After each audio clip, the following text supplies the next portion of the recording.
Wow! Scientists have found a lost city beneath Egypt's pyramids. And it's incredibly large, bigger than the biggest target you can imagine. Underground chambers, passageways, and vertical structures. Scientists have no idea what purposes they served. But let's start from the very beginning. Italian and Scottish scientists studying the Pyramid of Khafra discovered something that looked like secret tunnels under 3 pyramids. This find might change what we know about ancient Egypt. The expedition, called the Khafra Project, was led by Corrado Malunga from Pisa, Italy, and Filippo Biondi from the University of Strathclyde, Scotland. Their mission was to focus on exploring Khafra's pyramid, the second largest on the Giza Plateau. Scientists uncovered a massive structure beneath the Pyramid of Khafra. Could it be an ancient Egyptian underground city? The experts analyzed the data they had and came to the conclusion that 8 large vertical structures could be hiding beneath, possibly wells or shafts. They extend a staggering 6,500 feet across. Imagine placing 2.5 Burj Khalifas on the ground, one after another, and you get the sheer size of this find. These shafts also plunge nearly 2,000 feet underground. Some of the deepest underground stations in the world are located at a mere 380 feet underground or so. These cylindrical shafts are surrounded by spiral paths. Picture some old Gothic castle. They're connected to 2 giant, weirdly shaped chambers. Are those cubes? Or possibly bowls? Each of these chambers is likely more than 260 feet across. Now, even though we know about the structures now, no one has figured out their original purpose yet. Want to hear something even more shocking? Okay then. The team is almost sure that similar access points can be found under all 3 pyramids. In other words, all of them might be linked by a hidden system of underground tunnels, chambers, and passages. Even deeper, about 4,000 feet under the surface, there might be more unknown structures. And doesn't it add to the mystery? But the coolest news is that, according to some team members, these hidden structures near Giza pyramids could align with the legendary Halls of Amenti. In ancient Egyptian mythology, it's a place where people are believed to arrive when they're close to the end of their days. There, they are said to take a 3-day-long trial, facing their biggest fears. Now, how did scientists even discover these hidden spaces?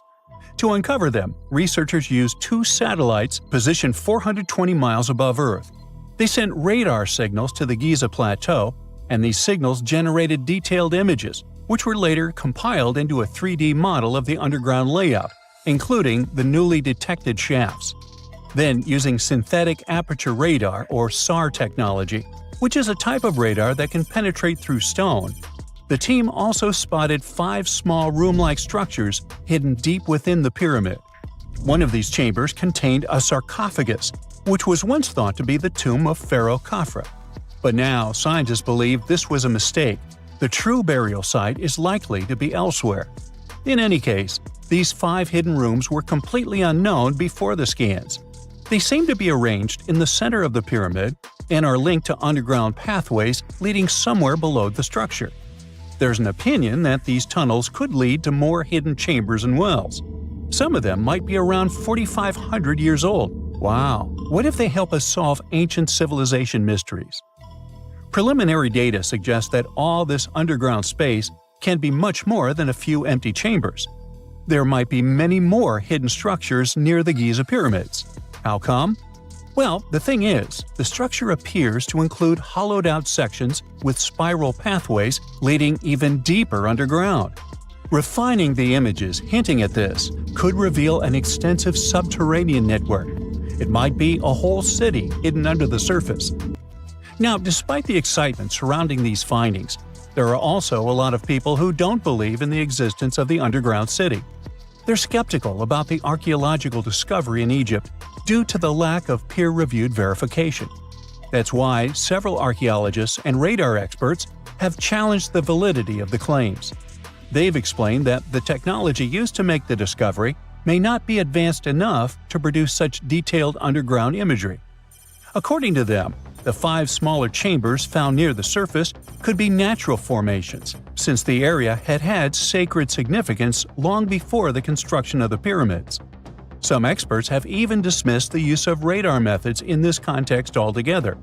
They call these methods scientifically unproven and question their accuracy.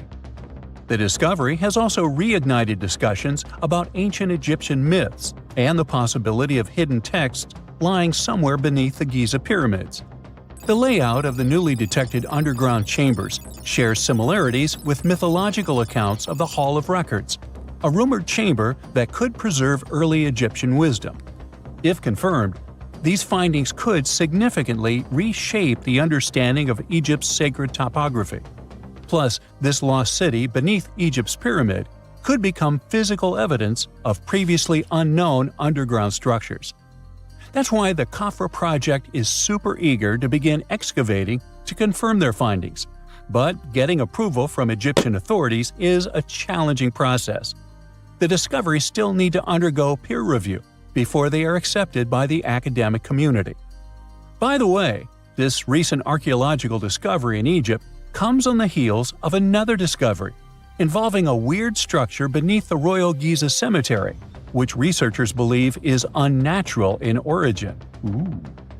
Archaeologists use remote sensing techniques and uncovered a mysterious L-shaped structure underground in the Western Cemetery of Giza. This area is known to house burials of royal family members and high-ranking officials. Many of the tombs in the cemetery have above-ground mastabas, rectangular stone or mud brick structures with flat roofs. But there is an area in the center of the cemetery where there are no above-ground structures. To investigate this unexplored region, the team used electrical resistive tomography and ground-penetrating radar. ERT works by sending electrical currents into the ground and measuring the resistance to detect remains. As for GPR, it sends radar into the ground and maps the structures based on the radar's return. The team found an anomaly about 6.5 feet beneath the surface. It appeared to be an L-shaped structure measuring at least 33 feet in length. The readings suggested that the structure had been backfilled with sand after its construction. This made the team hypothesize that it could be a mix of sand and gravel, or possibly an air void. This anomaly was classified as a highly resistive structure, which meant it didn't occur naturally. Motoyuki Sato, the study's lead author and professor at Tohoku University in Japan, claims that the structure is not a natural formation due to its sharp shape. Another weird thing about ancient Egyptian pyramids is that historians have long believed that they were built primarily for royals and high-status individuals who had the wealth and power to create such massive structures. However, new research from the archaeological site of Tombos in modern-day Sudan challenges this assumption. The thing is, Tombos' pyramid may have served as burial sites for low-status workers as well as elites. The hard-working members of ancient communities may have found their last resting place in some of the most visible monuments, including the pyramids. Located along the Nile River in the ancient region of Nubia, Tombos became part of Egypt after its conquest of the area around 1400 BCE.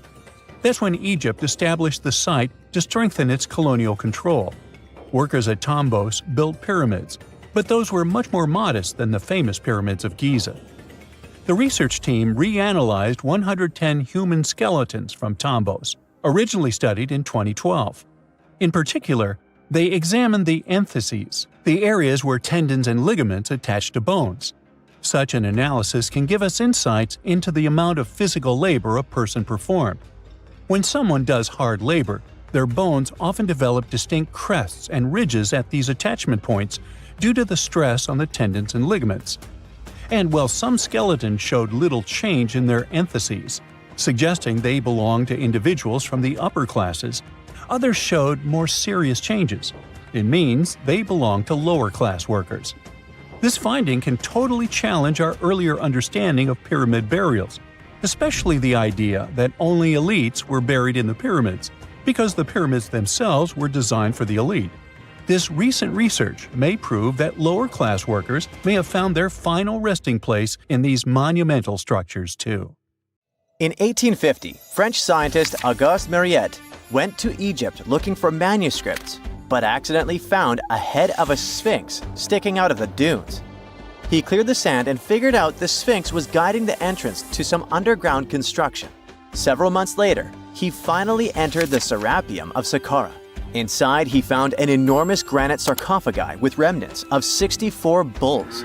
Scientists are still amazed by the tech that the ancient Egyptians used to transport those enormous boxes. The Serapeum was built around the year 3000 before the Common Era.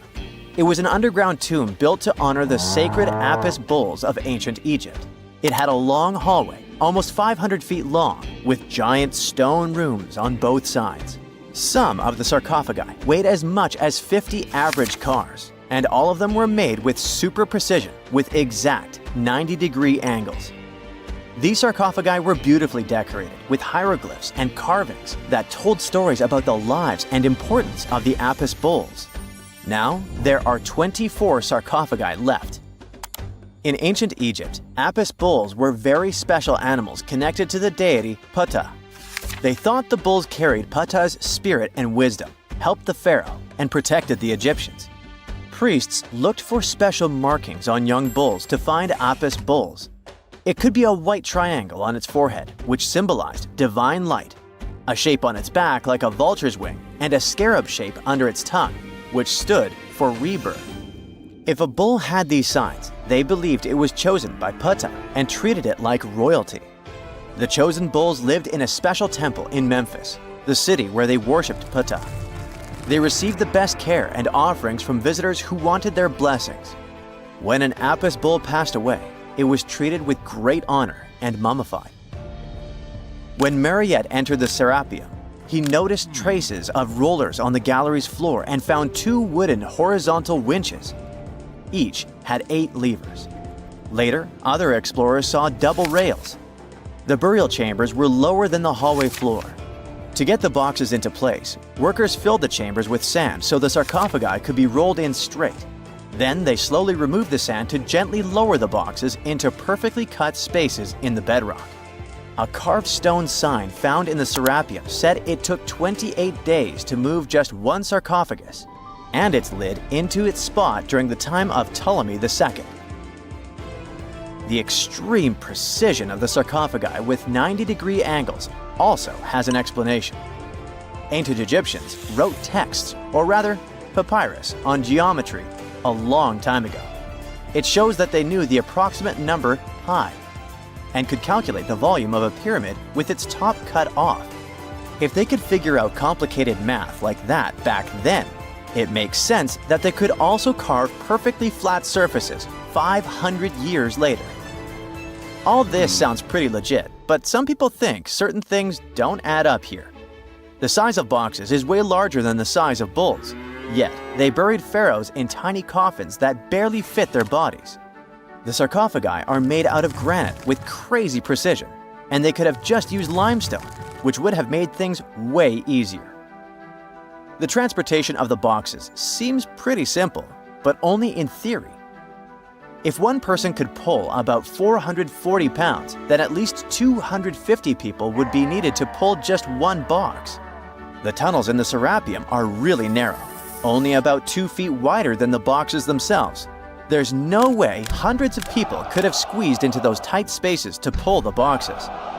And even if they did, how would they turn the box in the cramped corridor, lower it into its niche, and place it perfectly in the middle? Somehow they did this 24 times, and every box is centered perfectly. Plus, the chambers were dusty, and there were no signs of soot from lamps. This means they must have worked in almost complete darkness. The real use of the boxes could also be different. A long time ago, even before the Egyptian pharaohs ruled, the local people already knew how to use fermentation. It happens when tiny organisms called yeast eat certain ingredients like starch and turn them into gas and ethanol. So someone in ancient Egypt probably put food like barley, bread, and even meat inside a giant stone box, then closed it tight with a heavy lid. These stone boxes, carved from granite, were so precisely made that they were almost completely sealed, so nothing could escape from it. As the yeast inside the box started working, it created more and more CO2 gas. It built up pressure inside the box. The granite boxes were incredibly strong. They could handle more pressure than a car tire can hold. When granite was squeezed under such pressure, its crystals produced a tiny electric charge. This effect was possible because granite contains quartz, a material that reacts to pressure this way. The process also needed meat or animal parts, possibly to help the yeast grow better. Meat contains something called oleic acid, which yeast needs to keep growing and to survive the bad effects of the ethanol it produces.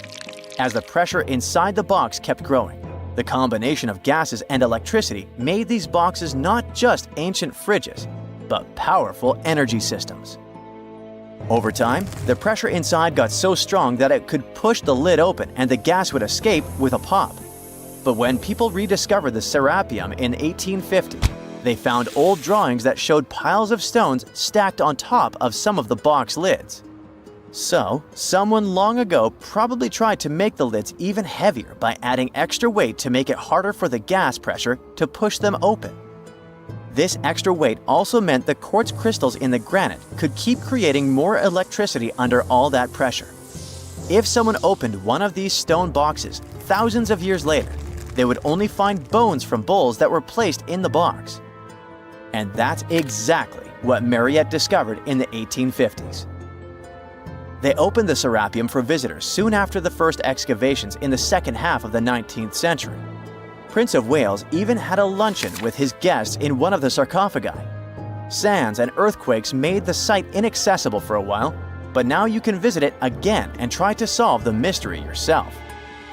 With new tech, we could have answers to many other historical mysteries soon. A team of scientists at Chicago's Field Museum of Natural History recently used a special CT scanner to learn more about ancient Egyptian mummies without unwrapping them. They gently rolled 26 mummies on custom carts out to the parking lot, where the scanner was waiting. It took thousands of detailed X-ray pictures of each mummy and their coffins.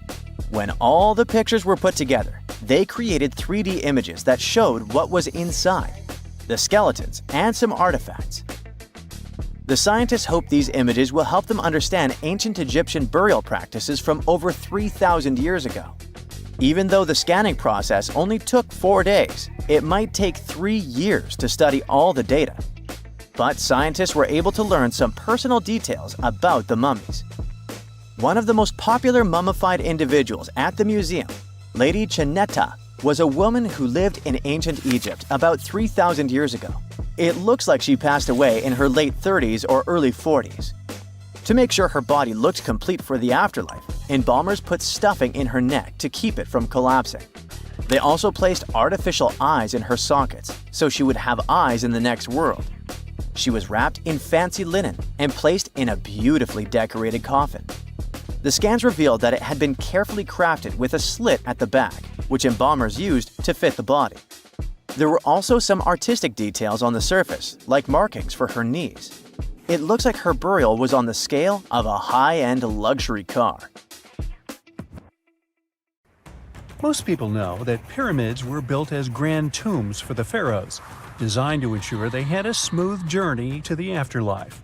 The Great Pyramid of Giza, for instance, was constructed for the pharaoh Khufu. But what most people don't know is that this whole pyramid building trend started right here with the step pyramid of Djoser about 4,700 years ago. This massive structure was built for Pharaoh Djoser, a ruler from Egypt's 3rd dynasty. It rises 7 layers high above the ground and stands about 200 feet tall. We think of it today as a phenomenal architectural project, but for ancient Egyptians, the step pyramid of Djoser turned out to be more like a massive experiment, a trial run, if you will, to perfect their building skills before they moved on to even more ambitious pyramids. Reaching new heights is super exciting, but the real mystery is what is going on below the ground. In this pyramid's underground labyrinth, there is a network of tunnels stretching about 3.5 miles long, and some researchers believe these tunnels might have been part of a sophisticated water system that could completely change what we think about pyramid construction. Let's talk about this massive complex located in Saqqara. Surrounding the pyramid, there's what's known as a dry moat, a continuous trench that is up to 164 feet wide and almost 2 miles long. It forms a sort of rectangular shape around the pyramid. This trench has an average depth of about 65 feet. Now, if you were to add up all the earth and rock they dug out to create this moat, it would be about 10 times the volume of the step pyramid itself. For the longest time, people just assumed this trench was nothing more than a huge quarry, a place where they dug up stone and clay to build the step pyramid. Makes sense, right? But when you take a closer look, it doesn't add up. The trench is too narrow and deep to be practical for mining, and its layout doesn't match anything we know about ancient Egyptian quarrying methods. Plus, some sections of the trench are actually covered with a rocky ceiling, which would have made it nearly impossible to use as a quarry. Another theory suggests that the dry moat had some kind of spiritual significance. Maybe it was a sacred place, where souls of nobles gathered to serve the late king in the afterlife. There are even niches in the walls that work as a hint at this spiritual function. But most researchers believe that this purpose likely developed much later, long after the complex was built for Djoser. So, what was the moat really designed for? In 2020, a researcher came up with a pretty intriguing idea. It is possible that this trench was actually designed to collect and manage water, especially after heavy rainfalls. Now, that makes sense when you consider the location. The moat sits in an area that could easily have been flooded by runoff water from nearby plains. This could also explain why the trench wasn't used for new graves until much later when the climate became drier and less prone to flooding. The story becomes even more intriguing, as this trench appears to be part of a larger, more complex hydraulic system within the Djoser complex. It is like the trench has several compartments, carefully carved out of the rock and connected by tunnels. These compartments likely served as a part of a water treatment system, where water would flow from one compartment to the next, getting cleaner as it moved along. Now, here is where things start to tie into the pyramid itself. The Djoser complex has a series of underground shafts, and some researchers think that water from the moat's deep trench might have been used to power a hydraulic lift system, and this giant water-powered elevator could have been used to raise the heavy stones needed to build the pyramid. It worked like a volcano, but instead of lava, water did the heavy lifting. Imagine a big deep hole in the ground at the center of the pyramid site. Inside this hole, there was a huge wooden platform, kind of like a giant raft that could move up and down. When the workers wanted to lift a heavy stone, they would fill the hole with water. As the water rose, the wooden platform started to float up, carrying the stone with it, almost like a giant water-powered elevator. When the stone reached the right height, the workers slid it off the platform and onto the pyramid. The idea is that water from the deep trench, after being cleaned and filtered, would flow into these shafts. A massive float, possibly made of wood, would then rise as the water filled the shaft, lifting the stones up to where they were needed for construction. Once the stone was in place, they'd let the water out, lowering the platform back down to the bottom, ready to lift the next stone. This fancy hydraulic lift system could have been a game changer, making the whole building process a lot faster and more efficient without using a lot of workforce. It is like the ancient Egyptians were already embracing the whole idea of work smarter, not harder. But of course, not everyone is on board with this theory. Some experts argue that the area where the step pyramid of Djoser was built couldn't have held enough water from occasional rains to maintain such a fancy hydraulic system. The main theory suggests that, in the past, there might have been some kind of lake nearby that would have filled up after a period of rain, and this lake could have supplied water to the complex's hydraulic system. But there is no mention of such a lake in any ancient Egyptian writings, so it might be more of a what-if situation than a reality. And then there's the issue of the hard work itself. Remember when I said this method could have allowed the ancient builders to raise stones with far less effort? Well, that might not be entirely true. According to some experts, just building this hydraulic device would have required a lot more heavy work than simply moving the stone blocks using good old-fashioned manpower. And let's not forget, The step pyramid of Djoser is like a baby pyramid compared to those that came later. The stones used for Djoser's pyramid weighed, on average, about 660 pounds each, which is nothing compared to the more than 2.5-ton blocks used later for the pyramid of Chephren. If this cool water lift theory gets completely ruled out, we still need to explain how this pyramid was built in the first place. To answer that, we need to rewind a bit and talk about the original plans. See, before Djoser's tomb became a pyramid, the idea was to construct a simple mastaba. This type of tomb was pretty common in earlier periods, a flat-roofed, rectangular structure with sloping sides. But after the original mastaba was finished, they decided to expand it a bit by adding more layers on top. And then they added even more layers, until the construction reached 6 distinctive steps, each one smaller than the previous. And they probably did all this by raising those heavy stones using ramps, not a water-powered elevator. There is still so much we don't know about the step pyramid of Djoser. More research is definitely needed to fully understand how this system worked, or if it even existed at all. But the idea of using water to help build the pyramid adds a whole new layer to our understanding of ancient Egyptian engineering. It's a powerful reminder of just how clever and resourceful those builders were, using the natural landscape and the power of water to create one of the most iconic monuments in history. Whenever you hear about ancient ruins, you almost never picture them being suspended somewhere, or just randomly hanging on the branch of a tree, right? In fact, for most of the ancient artifacts we have exposed in museums all over the world, archaeologists did quite an impressive amount of digging. You see, buildings have this funny way of fading away over time if not properly taken care of. Process. Other times, houses are abandoned, and once they are exposed to the elements on the surface, like rain or sunlight, they don't really stand a chance. Some just simply crumble away due to good old erosion. So the only way a piece of architecture can survive the test of time is if it's somehow gotten buried deep down. Now, how did they end up buried in the first place? Well, it's quite the comedy of errors. Ancient cities had a habit of gradually raising their ground level like a kid adding toppings to their ice cream sundae. You see, these settlements were always busy collecting food and building materials to keep up with their ever-growing population. But hey, who has time to deal with waste and rubbish? It wasn't exactly high on their to-do list back in the day. So when it came to building new houses, ancient civilizations found it much easier to save their sweat and tears by piling up the rubble and constructing right on top. But that's not all. Rivers would also occasionally flood and deposit a layer of sediment on the city floors, further encapsulating those ancient constructions. And in those dry regions like the desert, where the wind likes to show off its sand and dust dance moves, you can bet it was a constant struggle to keep the establishments clean. One hilarious example is the Sphinx, which had its head buried in sand until a group of archaeologists unearthed it in 1817. Some ancient towns eventually got covered up because they were completely abandoned.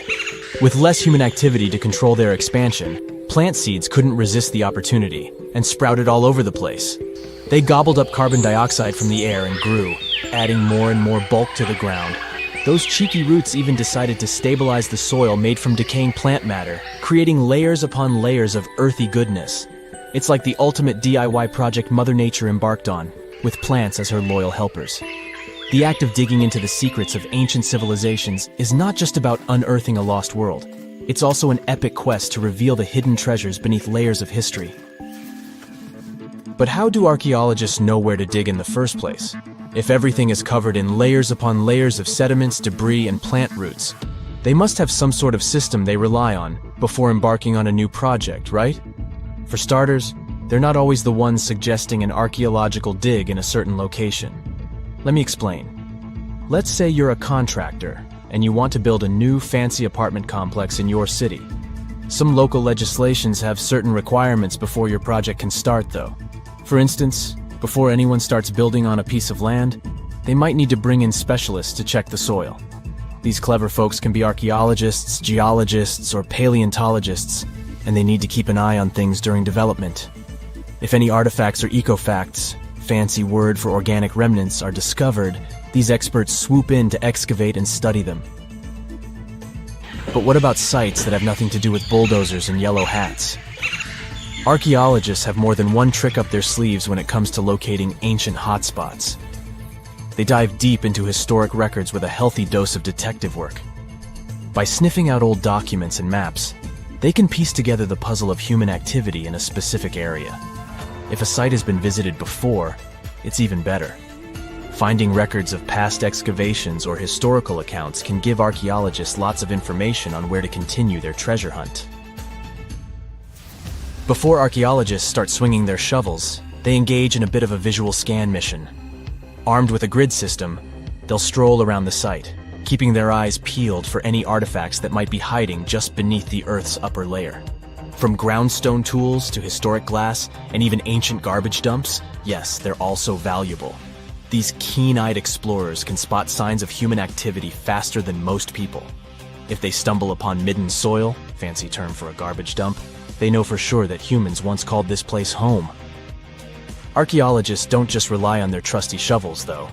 They have an arsenal of gadgets to aid in their search for hidden wonders. Geophysical tools are like their secret weapons. Take the resistivity meter, for example. This clever contraption measures the electrical component of the soil and any buried features or artifacts. A buried wall, for instance, will create a different resistivity reading than the surrounding soil. Magnetometers and ground-penetrating radar work in similar ways, showcasing potential hints of ancient treasures in the soil. And who could forget our trusty old friend, the GPS?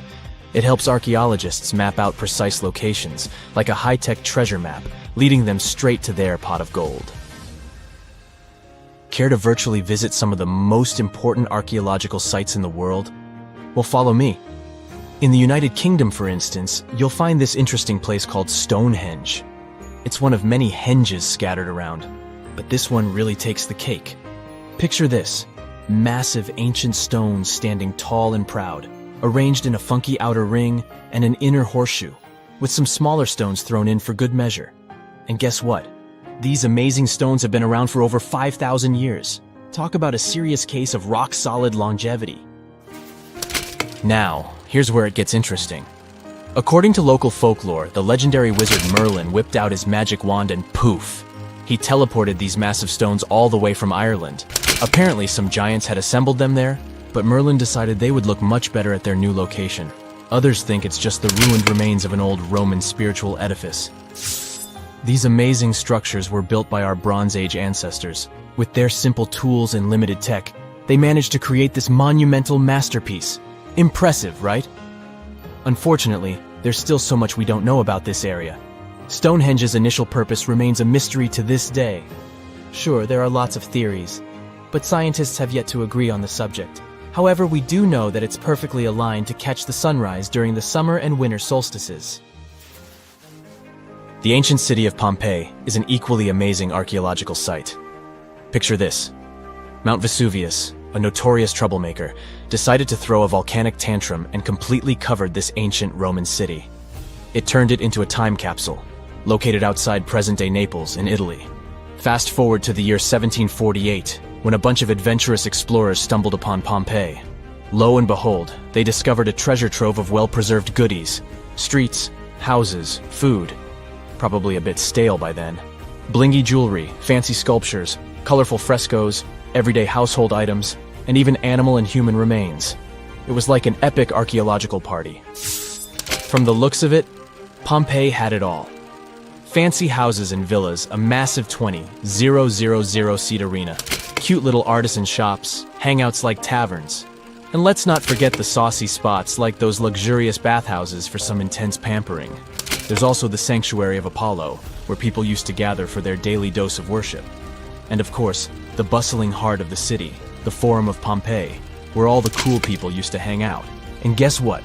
Pompeii is so cool that it made it to UNESCO's World Heritage List back in 1997. That's like the ultimate Hall of Fame for historical awesomeness. It also includes many other famous buildings and sites, like the Taj Mahal in India and the Acropolis of Athens in Greece. Imagine working 7 days a week on a large-scale construction site. You, along with thousands of others, carry millions of stone blocks and put them on top of each other according to a complex system. You work without modern construction equipment. You have no air conditioning or constant access to water. It's so hot outside that you can fry eggs on the road. You've been building the pyramid for decades, and now, when it's finally done, you enjoy the result of the colossal work of thousands of people. You're looking at a giant cultural monument of global value that will freeze in time and amaze people for tens of thousands of years. A few thousand years have passed. People in the 21st century see the pyramids and are like, wow, I can't believe humans have built this. Yeah, the people who built the pyramids wouldn't have appreciated such a theory. But actually, there are reasons to believe that people built it using some fantastic technology. From the outside, it seems the Great Pyramids are just big triangles of stone. People just put some heavy blocks on top of each other, and that's it. In fact, the design seems too perfect to be true. The pyramid consists of more than 2 million blocks. They lay so close to each other and are so even that you couldn't squeeze even a thin sheet of paper between them. Scientists still can't figure out the exact technology for building the Egyptian pyramids. One of the biggest and most famous is the Great Pyramid of Giza. This huge construction, well known all over the world, has one big secret. There should be a capstone on top of the pyramid. It's a triangular-shaped stone block, a small pyramid on top of a huge one. It's also called a pyramidion. The builders of ancient Egypt made it out of granite and limestone and covered it with gold. No records or old drawings prove that there was a pyramidion at the top of the Great Pyramid of Giza. But there's another ancient Egyptian structure with such a triangle, the Red Pyramid. It was built before the Great One, and its capstone has survived to this day. Archaeologists have found and reconstructed it. But where could the capstone of the Great Pyramid be? It's a mystery that still has no answer. Some are sure that some thieves have stolen it from the top. Maybe they just climbed up and pushed the pyramidion down. It makes perfect sense. The capstone was probably the most valuable element of the pyramid. Many scientists and archaeologists still don't know its exact purpose. Some believe that this peak covered with gold glorified the pharaohs. The capstone reflected moonlight at night and illuminated the entire space around it. During the day, the capstone reflected sunlight with its shiny surface. You could have noticed it from afar. The top of the pyramid was a kind of guiding star for lost travelers. All other stone blocks of the pyramid consist of limestone. People polished them to make them look shiny. In the past, they were even glowing and reflected light. You could see glowing pyramids from space, although they looked like tiny lights. Over thousands of years, winds, sandstorms, and rains have changed the pyramid's appearance. If people had taken care of them all this time, they would have looked like something out of science fiction movies, or the pyramids from Las Vegas. But unfortunately, we will never see their original appearance.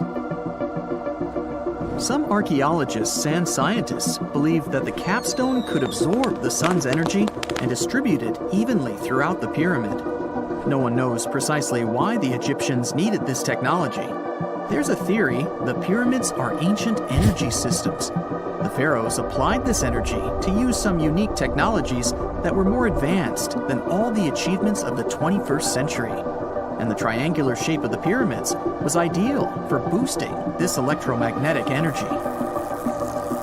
In theory, solar radiation, or electromagnetic forces, accumulated at the top of the pyramid, filled the inner rooms, and then went down the walls to the base. Any surface distortion could prevent the flow from spreading, so they had to create a perfectly smooth surface. That's why they installed the blocks so that nobody could squeeze a needle or razor blade between them. Many people believe in this theory because they built the pyramids from limestone. This material can hold energy inside itself. In the inner part, they created granite deposits to cause air ionization. That is, to create an electric charge. They also dug channels under the pyramid for water to transmit electricity. And at the top, they put a gold capstone, the best conductor of electricity. So, this is how you get a great power generator. Different cultures used similar technologies to create electricity all over the world. But these are all theories. If it had been working, humanity would have used these technologies today. There are mentions of the metal industry, chemistry, engineering, physics, mathematics, and astronomy in some ancient records. Most scientists don't believe in all these things. We know the detailed stages of the technology's development in different cultures. In the 21st century, scientists, historians, and anthropologists can track the evolution of all modern devices. If people had created some technological inventions in ancient times, the history of the world would have looked different. Perhaps all the achievements of antiquity could have been wiped off the face of the earth by global cataclysms. And it can happen to us. Just imagine how people would dig up a laptop in 5,000 years. Perhaps they wouldn't understand what kind of device it is. Another Egyptian wonder surrounded by mystery is the statue of the Sphinx. The Egyptians carved it out of a single massive piece of limestone about 4.5 thousand years ago. But scientists still don't know the exact date of its construction or who built it. People painted the Sphinx in different colors, so it looked much brighter and more vivid in the distant past. It was shining just like the Great Pyramids. Anyway, time hasn't only changed its appearance, but its name too. Initially, the Egyptians called it Horemheb. The Greeks renamed it the Sphinx about a few hundred years after it had been built. The Sphinx emphasized the greatness of the rulers of Egypt. It also performed a symbolic function of a watchdog guarding the tomb of the pharaoh and the paths leading to it. This version sounds realistic, since archaeologists have discovered many secret entrances at the foot of the Sphinx. Perhaps these rooms and intricate tunnels lead to underground halls with treasures. And treasures don't always mean gold and jewelry. According to legends and theories, the Sphinx guards the Hall of Records, the storage of all humankind's knowledge. The information about the ancient mythical state of Atlantis could be there. You can find many detailed maps of the internal dungeons of the Sphinx on the internet. They show structures 12 stories deep under the statue. It looks like a small city filled with gold, scrolls of knowledge, and various ancient artifacts. But don't believe all these maps. These are just theories. Several thousand years have passed, but people have very little information about it. Archaeologists know that there are still many strange and exciting things about the Sphinx that are still undiscovered. Some locals are afraid to research because they believe they can awaken something terrible from the underground depths. Therefore, it's mostly scientists from other countries who conduct the excavations. In 1998, scientists discovered strange tunnels leading to empty rooms under the Sphinx. They realized that some people tried to get there through tunnels in the past, and maybe those people took all the treasures that were there. One of the legends says that some powerful artifact lays beneath the Sphinx. Its technology can change the whole world, but the locals are hiding it because it can damage the planet. Some believe that you can find evidence of unknown technologies painted on the granite walls in the pharaoh's tombs. But most likely, these paintings and signs tell us the myths and legends of ancient Egypt. But what if Egyptian symbols and drawings are detailed instructions for using ancient technologies? What if the locals that lived at that time thought, people in the future won't be able to get energy themselves. Let's leave some detailed instructions for them. Anyway, there are many riddles and theories. In reality, the search for answers is a dangerous undertaking, since it's not easy to get into the underground halls. Excavations can ruin the structure of the entire Sphinx. Any person inside the tunnels may get lost and never be able to find their way back. Besides, it costs a lot of money. Now, what would be awesome is if people could invent some device that could scan underground areas and show their detailed models. What is a boat doing in the middle of a desert? You would expect to find a seagoing vessel closer to shore. This is the question archaeologists had been asking for decades. In 1988, there was a storm near one of the most important archaeological sites in ancient Egypt. A wooden structure emerged from the sand. It was hollowed out by termites. Scientists were determined to solve its mystery. In 2000, they began excavating the site near Abidos, Abidos.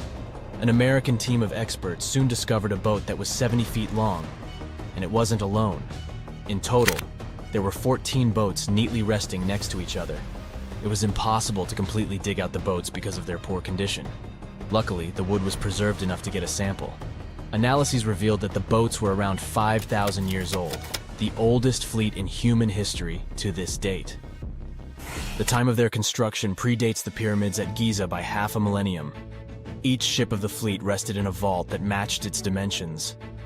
The room was roughly a third of the size of a tennis court. It had mud brick walls that featured more than 120 drawings of boats. Ancient Egyptians incised them on whitewashed walls that were excellently preserved. Scientists have known about these mysterious chambers for well over a century. 1901, 1902. A British archaeologist, Arthur Weigel, stumbled upon a strange structure west of the River Nile.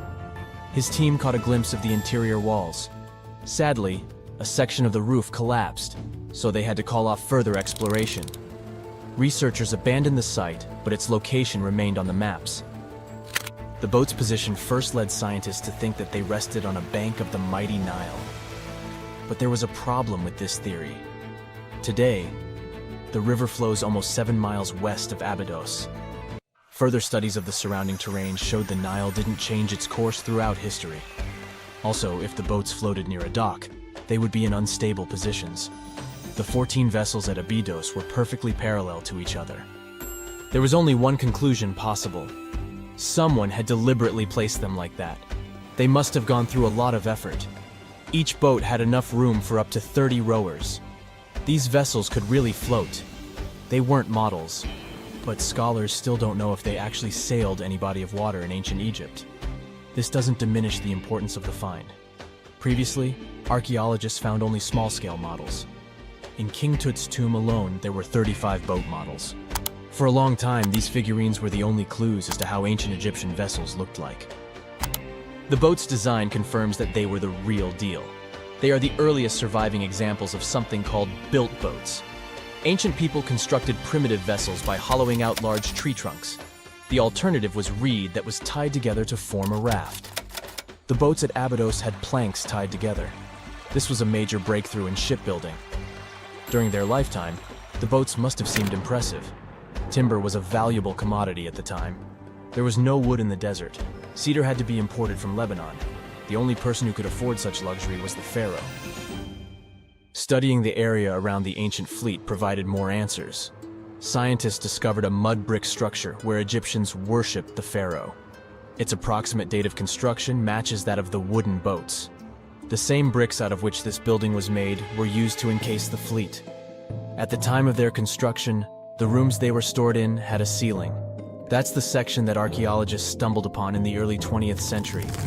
Just like mummies and coffins, these marvelous ships rested inside splendid vaults. The exterior of these rooms was also impressive. The outer walls originally had a plaster of white limestone. It reflected sunlight. In the desert sun, the structure housing the boats must have shone from miles away. Ancient Egyptian builders used the same technique to cover the pyramids 500 years later. Today, their surface looks jagged, but it wasn't always like this. When they were constructed, the pyramids had a top layer of fine white limestone. Their surface was smooth and it gleamed in the sunlight. Instead of stairs, the outer layer of the pyramids was more of a sleek ramp. Archaeologists were left with one final question. Which pharaoh owned the fleet? The answer lay just a mile from the site. This is where the tomb of a pharaoh from the 5th dynasty rested, King Senwosret III. Its time and style of construction matched the ones of the chambers with boats. The very end of his rule might explain how the boats ended up in the middle of the desert. The pharaoh probably passed away in northern Egypt. Then his body was transported down the Nile to Abidos in a marvelous procession of decorated boats.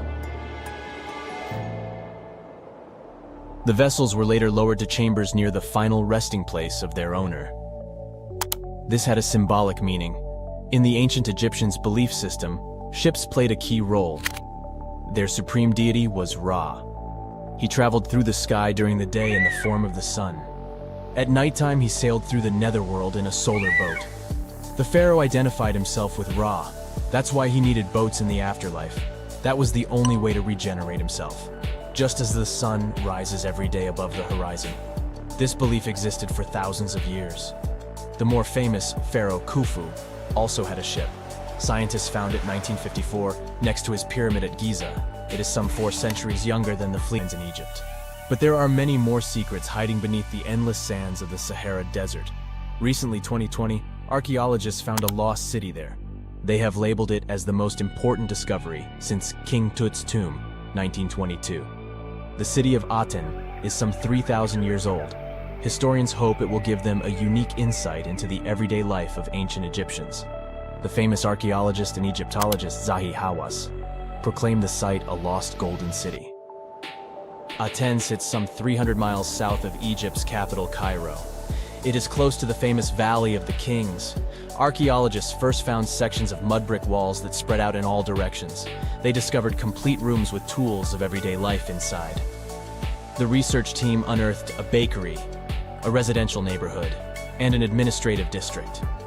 They all date back to the time when the Egyptian civilization was the wealthiest in its long history. They were also the first to make objects from iron. In 1911, scientists found a set of iron beads near a village in Lower Egypt, El Girza.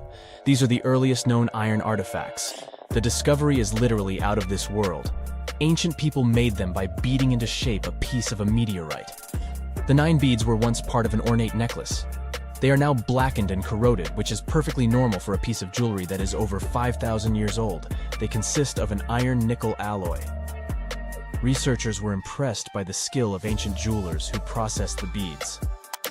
Their craftsmanship is more impressive when you think that they didn't know the stellar origins of the material.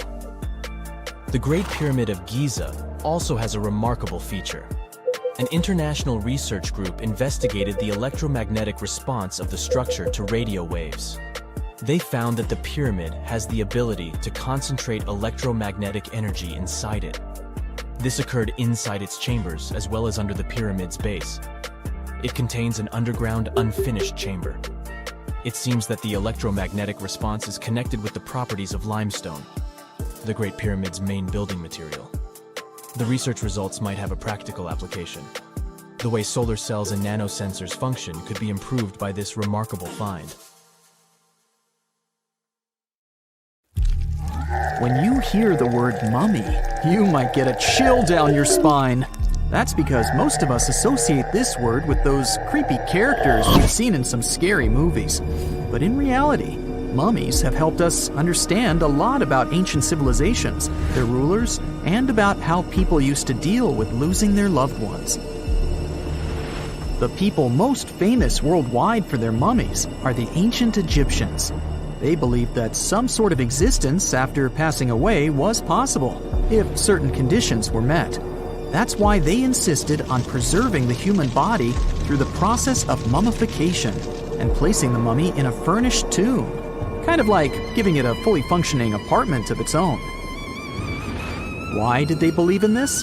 Well, because they were deeply connected to their natural environment for the most part. They saw the natural cycles around them, like how the sun rose every day, followed by the moon, or how new life was always sprouting from plants, even after they had wilted away. They also believed that the powerful spirit Osiris, who represented the cycle of passing away and resurrection, played a role in this process. To prepare for the afterlife, the ancient Egyptians followed certain rituals, like mummification, which involved using materials like honey, resins, and incense to preserve the body. There's no other mummy more popular than that of King Tut. He was a young pharaoh who ruled over 3,000 years ago in Egypt. The problem with discovering ancient royal tombs is that most of such burial sites were previously robbed. People knew ancient rulers had been left with many valuable belongings, so those locations became vulnerable to thieves. When King Tut's tomb was opened in 1922, people were excited because it had not been robbed, like many other previously discovered royal tombs. That's how well hidden it was. Inside, his mummy was encapsulated in a total of 3 coffins, including one made of gold. The objects found in his tomb showed us what ancient Egypt was like, and studying his mummy also helped us learn about the culture and practices popular at the time when he passed away. We also learned about his family by looking at his DNA. Scientists were able to discover that he had had a disease called malaria and a problem with his foot that might have made it hard for him to walk.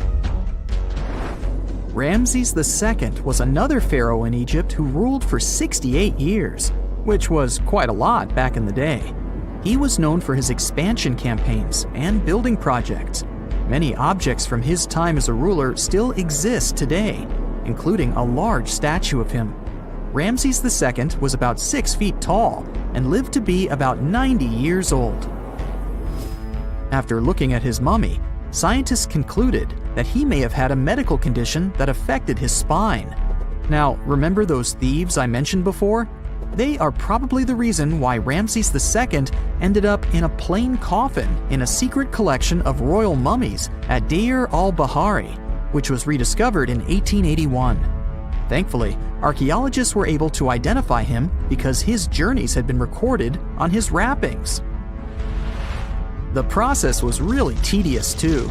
In fact, in ancient Egypt, the mummification process could take a staggering 70 days to complete. A special person would say a very specific speech while delicately handling the body and drying it out using a type of salt called natron. They also used linen and resin to make the body look more lifelike and to wrap it in cloth. The tomb was equally as important for ancient Egyptians. The walls of King Tut's tomb, for example, were adorned with intricate artwork that depicted his journey to the afterlife, from his burial procession to his passage through the underworld. The ancient Egyptians believed that everyone made this journey after passing away, and they filled their tombs with items and paintings to help the person in their spiritual travels. Additionally, the walls of the tomb were decorated with spells from a special book, which contained a collection of poems that the Egyptians believed would help people reach the afterlife. And speaking of how important this journey was, people also placed food in these ancient tombs. In King Tut's tomb, archaeologists discovered 36 jars of vintage beverages and 8 baskets of fruit, which were believed to be left there to help him in his journey to the afterlife. The Egyptians believed that traveling to the afterlife took a really long time, so they left a lot of supplies, such as food and water, to sustain their loved ones. Pharaohs also generally had numerous luxurious garments and beautiful jewelry in their tombs to ensure that they would have a fashionable journey. These items included various types of linen clothing, such as tunics, scarves, gloves, and headdresses, as well as a lot of gold jewelry with precious stones, like bracelets, buckles, pendants, necklaces, rings, and even precious depictions of insects for protection. Some were also deposited with fans made from ivory and ostrich feathers to keep them cool in the afterlife. Some ancient rulers were even placed in their forever apartments along with boats. For example, Pharaoh Khufu built the Great Pyramid at Giza as his tomb, and a large ship was found inside. King Tut, however, was buried with multiple boat paddles, but no actual boat. Instead, he had 3 chariots and numerous walking sticks made of precious materials, perhaps indicating he'd rather travel to the beyond by land, not by water. Amongst the most interesting objects found near ancient mummies are bottles of oils and perfumes. If rulers were supposed to be fashionable, why not smell nice too, right? Also, some of them had some ancient kinds of board games, most of them made out of precious materials like gold or ivory. One of those games was called Senet. It was very popular amongst the ancient Egyptians and very similar to modern-day chess. The ancient Egyptians may have the most famous mummies out there, but they weren't the first to invent the procedure. In fact, It all started in South America with an ancient civilization named the Chinchorro. As far as we know today, these people were the first to mummify their loved ones that had passed away. They did it somewhere around 2,000 years before the Egyptians started their own rituals. Sure, we can tell a lot about ancient rulers by studying these mummies, but until recently, we had no idea what they really looked like during their lifetime. Not so long ago, though, some very special mummy paintings were found by archaeologists studying ancient Egyptian objects. These mummy portraits are highly detailed paintings of individuals that were made while they were still alive. Such paintings were often painted on wood, as opposed to the classical portraits we all know about, which are painted on canvas. They are known for their realism and beauty, and have even been used by researchers to diagnose diseases by comparing them to the corresponding mummies. Some of these portraits also include depictions of jewelry, which was later found on the mummies. The recent discovery of these mummy portraits in Central Egypt is significant, as it marks the first time in over a century that such paintings have been found. Mummies appeared all around the world naturally, too. Mummification can occur without people intervening because of natural conditions, like extremely cold or hot environments, places with a lack of oxygen, or accidental exposure to chemicals that preserve the body. These conditions don't allow bacteria to grow, resulting in the body remaining more or less intact. Famous Aanti was one of these mummies. We know today he was a man who lived around 5,000 years ago in Europe. But upon his discovery in the Alps in 1991, Austrian authorities initially believed that he was a modern mountaineer because of how well preserved the body was. However, after the Iceman was removed from the glacier, it was determined that he was actually from the Copper Age. Egyptian archaeologists made an extraordinary discovery near Cairo just recently. Drumroll, please. The most ancient and most complete mummy yet discovered in the country. Yes, they were keeping it under wraps. The 4,300-year-old mummy was found in a group of tombs close to the step pyramid of Djoser, dating back to the Egyptian Old Kingdom. It was covered in layers of gold. The team also found several other tombs, including one belonging to an ancient Egyptian official and another belonging to a secret keeper who had the power to perform special ceremonies.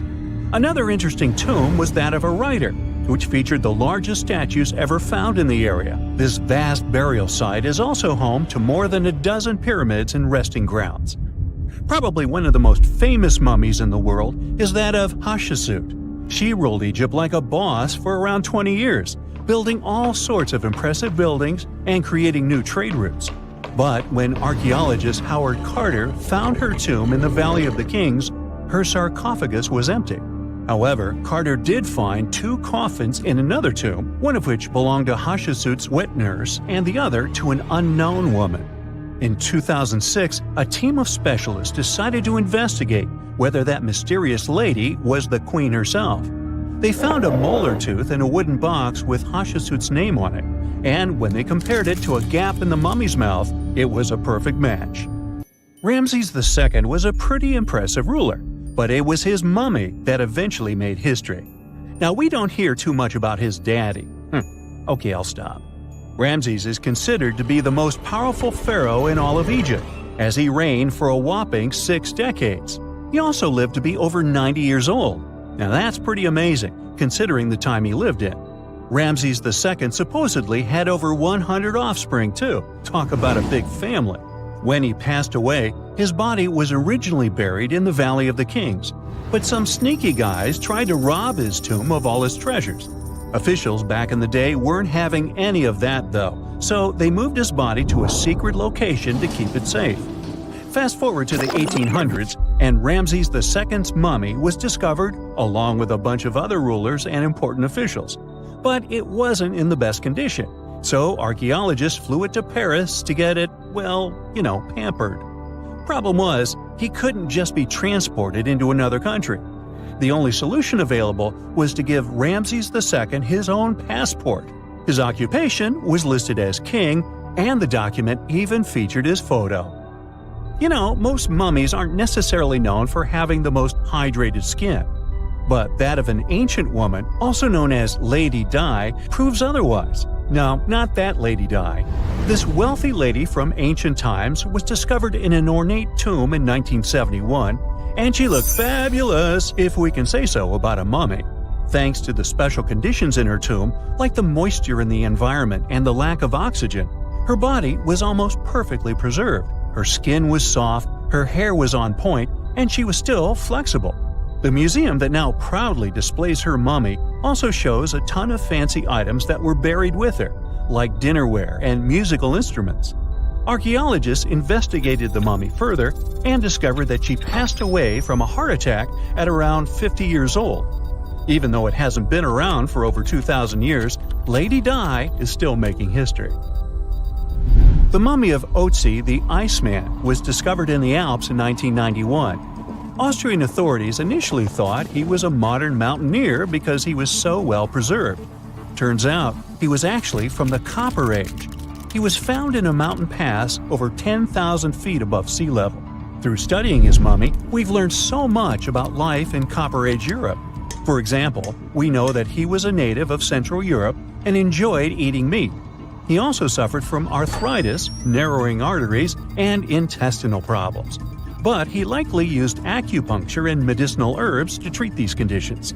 And apparently, he was pretty handy with tools. He sharpened them just days before his untimely demise. Who knows if he was expecting trouble or just getting ready for some routine work. Now, King Tut and his story is most likely the one that made all mummies famous. This pharaoh passed away at the young age of 19, more than 3,000 years ago. But his mummy is still one of the most well-known in the world. When his tomb was opened in 1922, people went wild because it was still intact, unlike many other royal tombs. It had some seriously blinged-out coffins, including one made of solid gold. Not only did Tut's tomb give us a glimpse into ancient Egyptian history, but his mummy also taught us a lot about the time he lived in. DNA analysis helped identify his parents and revealed that the pharaoh had a rare bone disorder that might have made walking a bit tough. Now, Ginger is most likely one of the coolest mummies you'll ever hear about. He's like a time traveler from 5,000 years ago who's still looking fly with his golden hair and perfectly preserved nails. Ginger was discovered in Egypt and is believed to be the earliest known mummified body. Before people even knew about mummification, they used to place bodies in shallow graves in the hot, dry sand. And since the sand absorbed all the water, bacteria couldn't reproduce and the body was preserved naturally. Now, scientists are not sure if Ginger's preservation was intentional or not, but since he was buried with some pottery vessels, it's likely that whoever buried him knew some serious preservation techniques. If you want to meet Ginger in person, he's currently chilling at the British Museum. One Dutch art collector bought a statue from Asia and ended up finding a weird discovery. The statue contained a mummy hidden inside. Unfortunately, the body was too fragile to move, so they had to leave it there. The coolest part is that this mummy is over 1,000 years old and was on display for 200 years before being encased in the statue. When scientists did a CT scan, they found out that the mummy was filled with paper scraps covered in writings. Experts think he might have done this thing called self-mummification, which is a pretty intense process involving a special diet and tea that makes your body less prone to bacteria. Only a few people could handle this ritual, and those who managed to do that were seriously respected. No other Egyptian queen has baffled scientists and historians like the stunning Nefertiti. Based on her statues, she was known for her slender neck, wide eyes, and high cheekbones. Her name translates to "the beautiful woman has come." Talk about living up to your name, huh? Even though she wasn't a pharaoh herself, Nefertiti still managed to leave a lasting impression. Written records suggest that, as a wife and queen, she held an incredibly influential role. Because of her power, she was indeed admired, but she also managed to make quite a lot of enemies throughout her life. She was also related to King Tut, but not biologically. Rather, she was his stepmother. So far, locals have yet to identify her mummy, but that may soon change.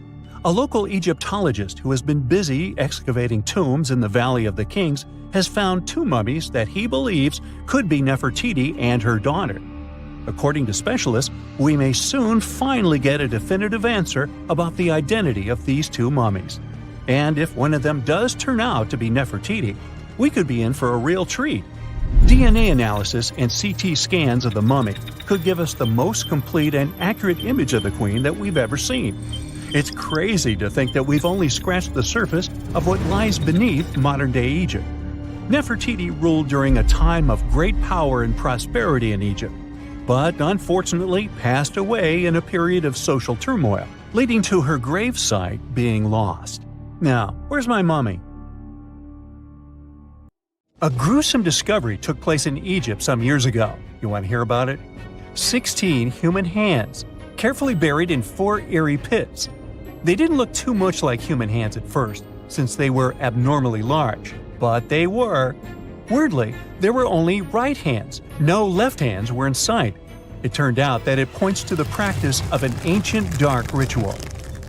Old Egyptian art and tales talked of a ceremony where warriors would present the right hand of their adversaries as proof of victory and ask for gold in return. Egyptians believed in the afterlife, so cutting off someone's hand meant you cut off their power eternally. Guaranteeing this type of defeat was interesting to the winning party. Here, the fight was between Egyptians versus Hyksos, who lived in what was once known as Canaan. Egypt has always been the center of some history-changing findings, and some time ago, this papyrus was found. If we stretched it open, it would be just a tad bigger than the height of a skyscraper. The world's tiniest skyscraper, which is located in Wichita Falls, Texas. When humans didn't write on their notes app, they wrote on this thing, made from the medulla of a papyrus plant. Around 2,000 years ago, ancient Egyptians wrote something reminiscent of a book where they describe most of their funerary traditions and their visions of the afterlife. It's considered one of the most important texts from ancient Egypt and is still sold in bookstores to this day. This ancient manuscript was unearthed from a chamber located just south of the Pyramid of Djoser, located in Saqqara.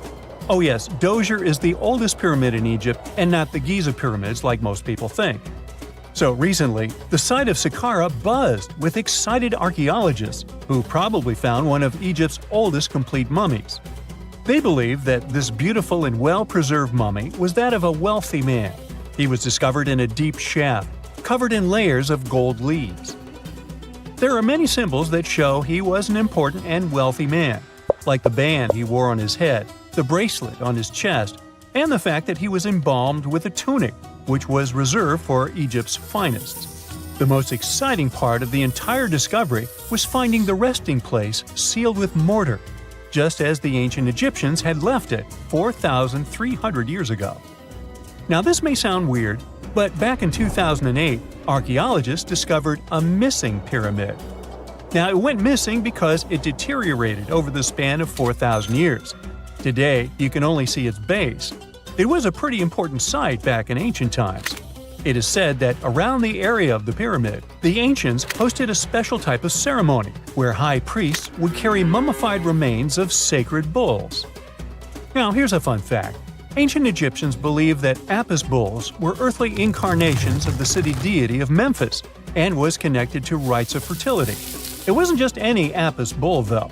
They needed to be all black with a single white mark between its horns and a bunch of very specific characteristics. They were selected by the local priests and honored until they passed away. After that, they were mummified and buried in underground galleries. Meanwhile, this missing pyramid sort of disappeared around the 1800s. It was a German archaeologist who first found it in the village of Saqqara. He called it the Headless Pyramid when he first found it. But then, years after the official discovery, the desert sand came along and covered the whole thing. There were some excavations between the 19th and 20th centuries, but they weren't too systematic. That's why scientists were so thrilled when they dug an entire pyramid's base after removing the 25-foot mound of sand that was covering it. Oh, and it turns out American archaeologists are excavating a cemetery in Egypt that could contain over 1 million mummified bodies. So far, archaeologists have dug around 1,700 mummies. One of the main differences from other classic Egyptian mummies is that these people weren't kings and pharaohs. They were commoners that most likely lived about 1,500 years ago, when Egypt was controlled by the Roman and Byzantine empires. The name of the cemetery is cool, though, the Way of the Water Buffalo, just in case you want to check it out on your next trip. Other than bulls and buffaloes, ancient Egyptians also liked baboons. Are you seeing a pattern here? In the beginning of the 20th century, archaeologists discovered a site filled with mummified baboons in a place called, guess what? The Valley of Monkeys. An animal wouldn't have been mummified if it wasn't considered important. Certain animals were more important than others, since they were linked to specific deities. Jackals were connected to Anubis, the ancient god of the afterlife, and cats were likened to the female deity Bastet. Baboons were a pretty big deal, since they were believed to be connected to Thoth, the deity of wisdom and advisor to Ra, one of Egypt's supreme deities. The archaeologists who studied these animals weren't too happy. They think these baboons were kept inside and were deprived of sunlight for most of their lives. They had extreme vitamin D deficiencies and they were poorly fed. Maybe Thoth got angry with these baboon keepers. Just a guess. Since there's never a boring day for archaeologists in Egypt, they also found human mummies with golden tongues. Since Egyptians were all about the afterlife, they believed that golden tongues might help a person speak once they pass to the other side. I mean, it's a long shot, but hey, why not? Some of these mummies were placed in wooden coffins with goods, such as necklaces, pottery, golden artifacts in the shape of lotus flowers and scarab beetles, and iPhones. Just kidding. A new temple was also unearthed recently in Egypt. Scientists believe it was dedicated to honor Zeus Cassios.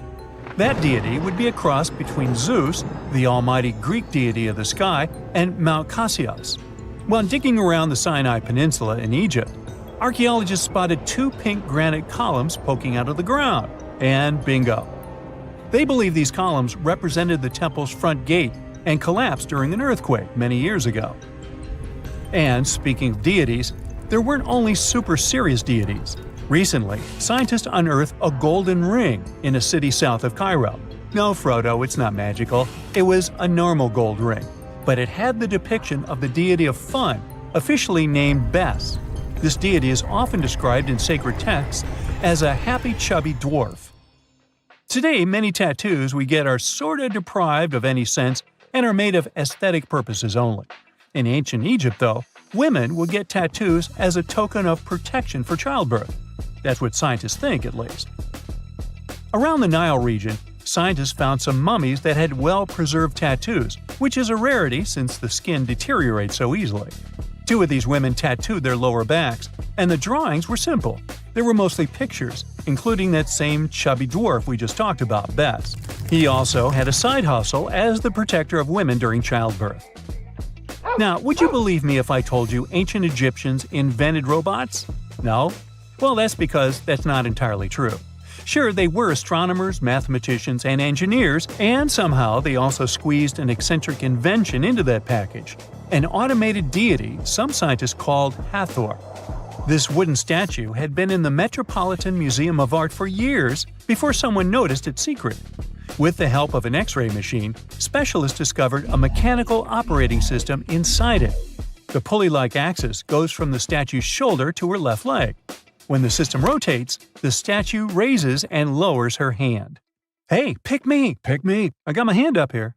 We know that the ancient Egyptians were talented enough to build something as grand as the pyramids, but were they also smart enough to measure the speed of light? There's a theory circulating online that says exactly that. If you look at these two numbers, you'll see that they match completely.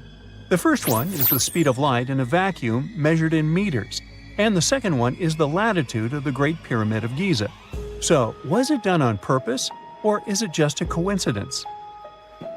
Well, happily, we can tell you that it's actually just a coincidence, not another conspiracy thingy. The Great Pyramid is just one of the many places in the world that share the same latitude. And more importantly, even if the ancient Egyptians had somehow measured the speed of light and chosen to keep it a secret from the rest of the world, they wouldn't have used meters to put it down. Meters were only defined at the end of the 18th century. The builders of the pyramids used a different unit of measure called cubits. 1 cubit is equal to 1.5 feet. Cubit was based on the length of the arm from the elbow to the tip of the middle finger, and it became popular in the ancient world. So if they wanted to impress the rest of the world and set the pyramids at a point that matched the speed of light in cubits, they would have to build their iconic constructions somewhere in Europe. And then the Danish astronomer who first measured the speed of light in 1676 would have been really upset to know that someone had done it centuries before him. So although they were ahead of their time in many aspects, the ancient Egyptians never measured the speed of light or used longitude and latitude to map their locations. The base of the Great Pyramid of Giza might seem like a perfect square, but it's actually an 8-sided structure, not 4-sided. Each of its 4 sides has a subtle concave indentation that splits it evenly from base to tip. The official version is that a British pilot was the first to notice it in 1940 while flying over the pyramid. He took a photograph that showed shadows highlighting these indentations. Some people think these lines are only visible from above and can best be seen at dawn and dusk during the spring and autumn equinoxes. This has led to a freaky theory that the ancient Egyptians might have designed the pyramids to communicate with something looking at them from above. Now, the Great Pyramid is one of only 3 pyramids that used to have a swivel door. It weighed around 20 tons, but they could still easily open it from the inside. Its precise fit made it nearly invisible from the outside, with no visible latch or handle. There were only slight variations in the exterior stone that gave out an opening. The other 2 pyramids with similar doors belonged to Khufu's father and grandfather. The Great Pyramid also has a hidden void at least 100 feet long that was only found in 2017. We still don't know what lies within the space, what purpose it served, or if it is the only space of its kind. Researchers used the same tech to see through cathedral walls, Mayan pyramids, and even volcanoes. It depends on a natural shower of subatomic particles called muons. They pass more easily through empty space than through solid materials. So if they arrange multiple muon detectors around a structure, scientists can map out its solid and empty areas. A team of scientists placed muon detectors inside the Great Pyramid and allowed them to gather data for months. Scientists have analyzed samples of the mortar used to build the pyramids many times. Although we know its composition, modern technology still can't replicate it. The mortar is mostly made from processed gypsum, but it wasn't used like the cement we use for bricks today. Instead, they used it to support the joints between the massive stones as they were set in place. The estimated amount they needed to construct the Great Pyramid was around 500,000 tons of mortar. The gypsum mortar is stronger than the stones themselves and has held up for thousands of years. Now, all 4 sides of the Great Pyramid are aligned with the cardinal points – north, south, east, and west. According to geologist and engineer Glenn Dash, the alignment is accurate to within 4 minutes of arc, or 1/15th of a degree. The architects managed to achieve this without modern tools like drones, blueprints, or computers. Many researchers try to explain this construction miracle. Maybe they used the pole star or the sun's shadow. Dash recently proposed a new, simpler idea. The Egyptians might have used the autumnal equinox to align the pyramids. It happens twice a year when the Earth's equator passes through the center of the sun's disk, making day and night nearly equal in length. To test his theory, Dash conducted an experiment on the 22nd of September 2016, the first day of the fall equinox. He used a special rod the Egyptians had to cast a shadow and tracked its tip at regular intervals, forming a smooth curve. By connecting 2 points of the curve with a taut string, he created an almost perfect east-west line. Dash noted that on the equinox, the shadow's tip runs in a straight line, nearly perfectly east-west, and with a slight counterclockwise error. There's a similar error in the pyramids.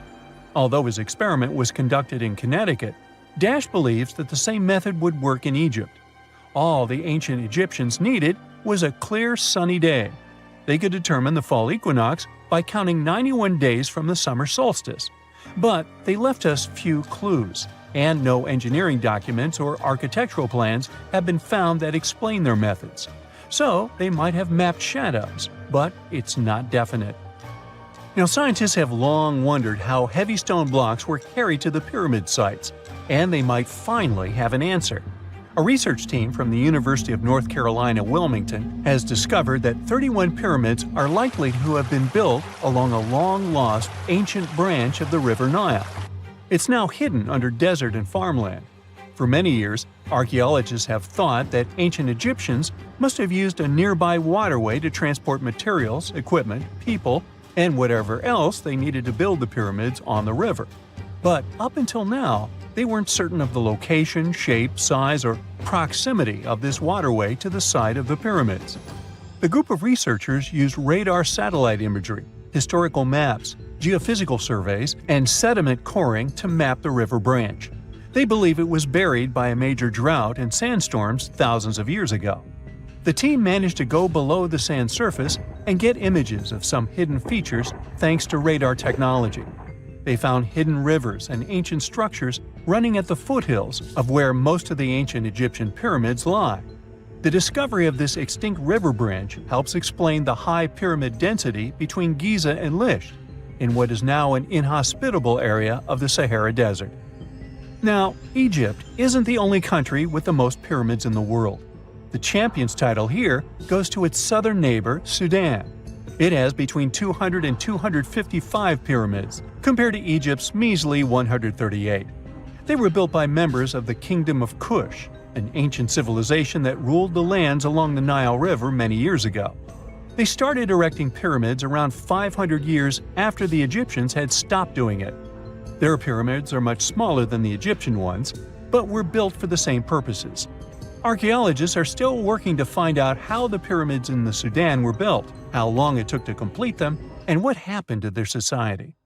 "No man shall ever find my tomb." That's what, according to rumors, Cleopatra once said. Rumor has it really wasn't about the gender. She wanted no living soul to disturb her, and I think she meant that no human would ever discover the location of her grave. But, surprisingly, it was indeed a woman who was closer than anyone before to finally discovering the Queen's resting place. Meet Kathleen Martinez Berry, a criminal lawyer turned archaeologist.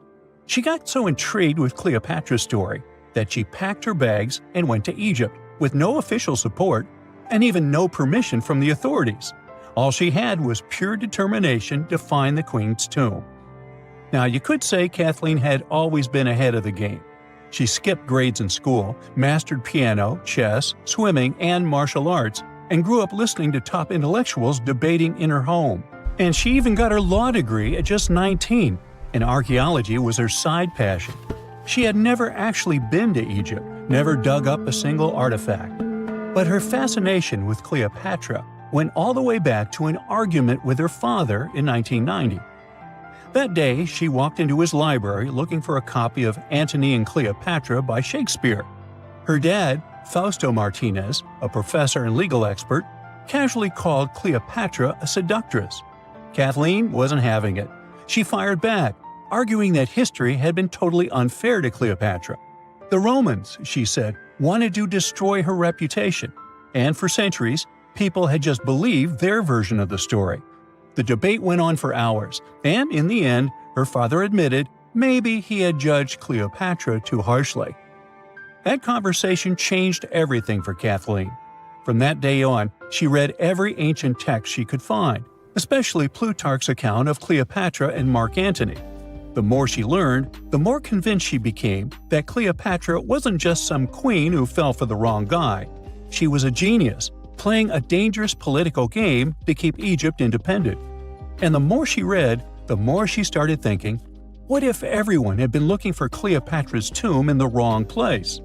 That thought stuck with her. When she was caring for her second child, she earned a master's in archaeology. Multitasking. That reignited an obsession that would take over her life, uncovering the truth about Cleopatra. Even though most experts believe that Cleopatra's tomb, along with the final resting place of 13 other Ptolemaic rulers, lies somewhere beneath modern-day Alexandria, Dr. Martinez has a different idea. She believes Cleopatra was buried at Taposiris Magna, an ancient temple dedicated to Osiris, the Egyptian deity of the afterlife. But she still needed an ancient foundation plate. These plates, about the size of a smartphone, were placed beneath important temple structures and often contained inscriptions explaining when and why the temple was built. If she could find a plate that confirmed the temple was dedicated to Isis, Cleopatra's patron deity, she'd have solid proof that this was the right place to look. Nothing could deter Martinez. She excavated the entire temple site, digging deeper than anyone before her. Her team found coins with Cleopatra's name and face stamped on them. It meant Cleopatra had a direct connection to this site. Then, they uncovered something even more interesting: a tunnel used to bring water to people, leading straight from the temple into the Mediterranean Sea. So, if parts of the temple had already sunken into the water, could Cleopatra's tomb be down there too? Martinez needed proof to convince Egyptian authorities to let her search underwater. And, against all odds, she found the missing foundation plate. On it, the pharaoh offered a large area of Nubia to deity Isis. That was it, the confirmation she needed. The temple was indeed dedicated to Isis, proving her theory wasn't just speculation. If one temple was on land, Martinez suspected the second temple, possibly Cleopatra's tomb, had collapsed into the sea. She needed help from experts in underwater archaeology, so she reached out to Robert Ballard, the guy who discovered the Titanic.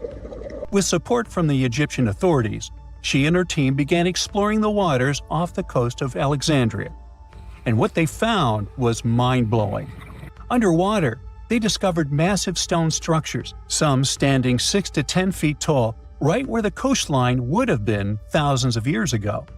They also found basalt blocks, the same material used in the statues from the first temple. That meant one thing: those weren't just random rocks. They were the remains of a lost city, buried beneath the sea for centuries.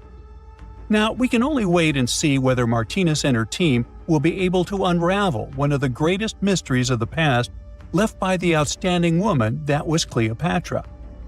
Here's some backstory. After her father, Ptolemy VII, passed away, Egypt's throne went to both Ptolemy VIII and Cleopatra, or so it seemed.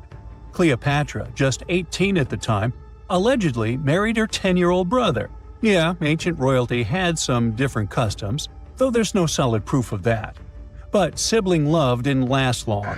Young Ptolemy decided he wanted all the power for himself and tried to push Cleopatra out. Forced to flee the country, she didn't just sit around feeling sorry for herself. She raised an army, ready to march back and take what was hers. That's how, at 21, she was already in the Sinai Desert, leading an army and planning her return to the throne. Now, by that time, Cleopatra had already been locked in a powerful political, and not only political, alliance with Julius Caesar. In June 47 BC, she gave birth to a son, Ptolemy Caesar, better known as Caesarion, who, many believe, was Caesar's child. But that didn't stop her from playing by Egyptian royal rules. And her husband number 2, her other brother, Ptolemy XIV. Yep, despite her ongoing affair with Caesar, Cleopatra married yet another sibling, because, in her world, keeping the throne in the family was the name of the game. Now, marriage aside, Cleopatra's bond with Caesar stayed strong. She even traveled to Rome with Ptolemy XIV for a state visit. But instead of playing the role of a dutiful queen, she stayed in Caesar's private villa by the Tiber River. But after Julius Caesar lost his life in 44 BCE on the Ides of March, Cleopatra's political standing became shaky. To make matters worse, her brother-husband Ptolemy XIV passed away soon after, and some suspect Cleopatra had a hand in it, leaving her as the sole ruler of Egypt. Meanwhile, back in Rome, Mark Antony was rising to power as Caesar's presumed successor. Wanting to size up the Queen of Egypt, he summoned Cleopatra, and she did not disappoint. Sailing into town on a lavish barge dressed as a deity, Cleopatra made quite an entrance. Antony was instantly mesmerized, so much so that he left his third wife back in Rome and followed Cleopatra to Alexandria, where their relationship turned into a full-blown royal affair. The two had 3 children together. Together, they waged war against Caesar's adopted son, Octavian, in a battle for control of the Roman Empire. The last time the queen was seen, she was in her mausoleum, dressed in full royal splendor, diadem on her head, lying on what Plutarch called a golden couch. When Antony and Cleopatra lost at Actium, Octavian's forces marched into Alexandria. Cleopatra apparently knew the end was near, so she locked herself inside her mausoleum, surrounded by gold, silver, pearls, and priceless art.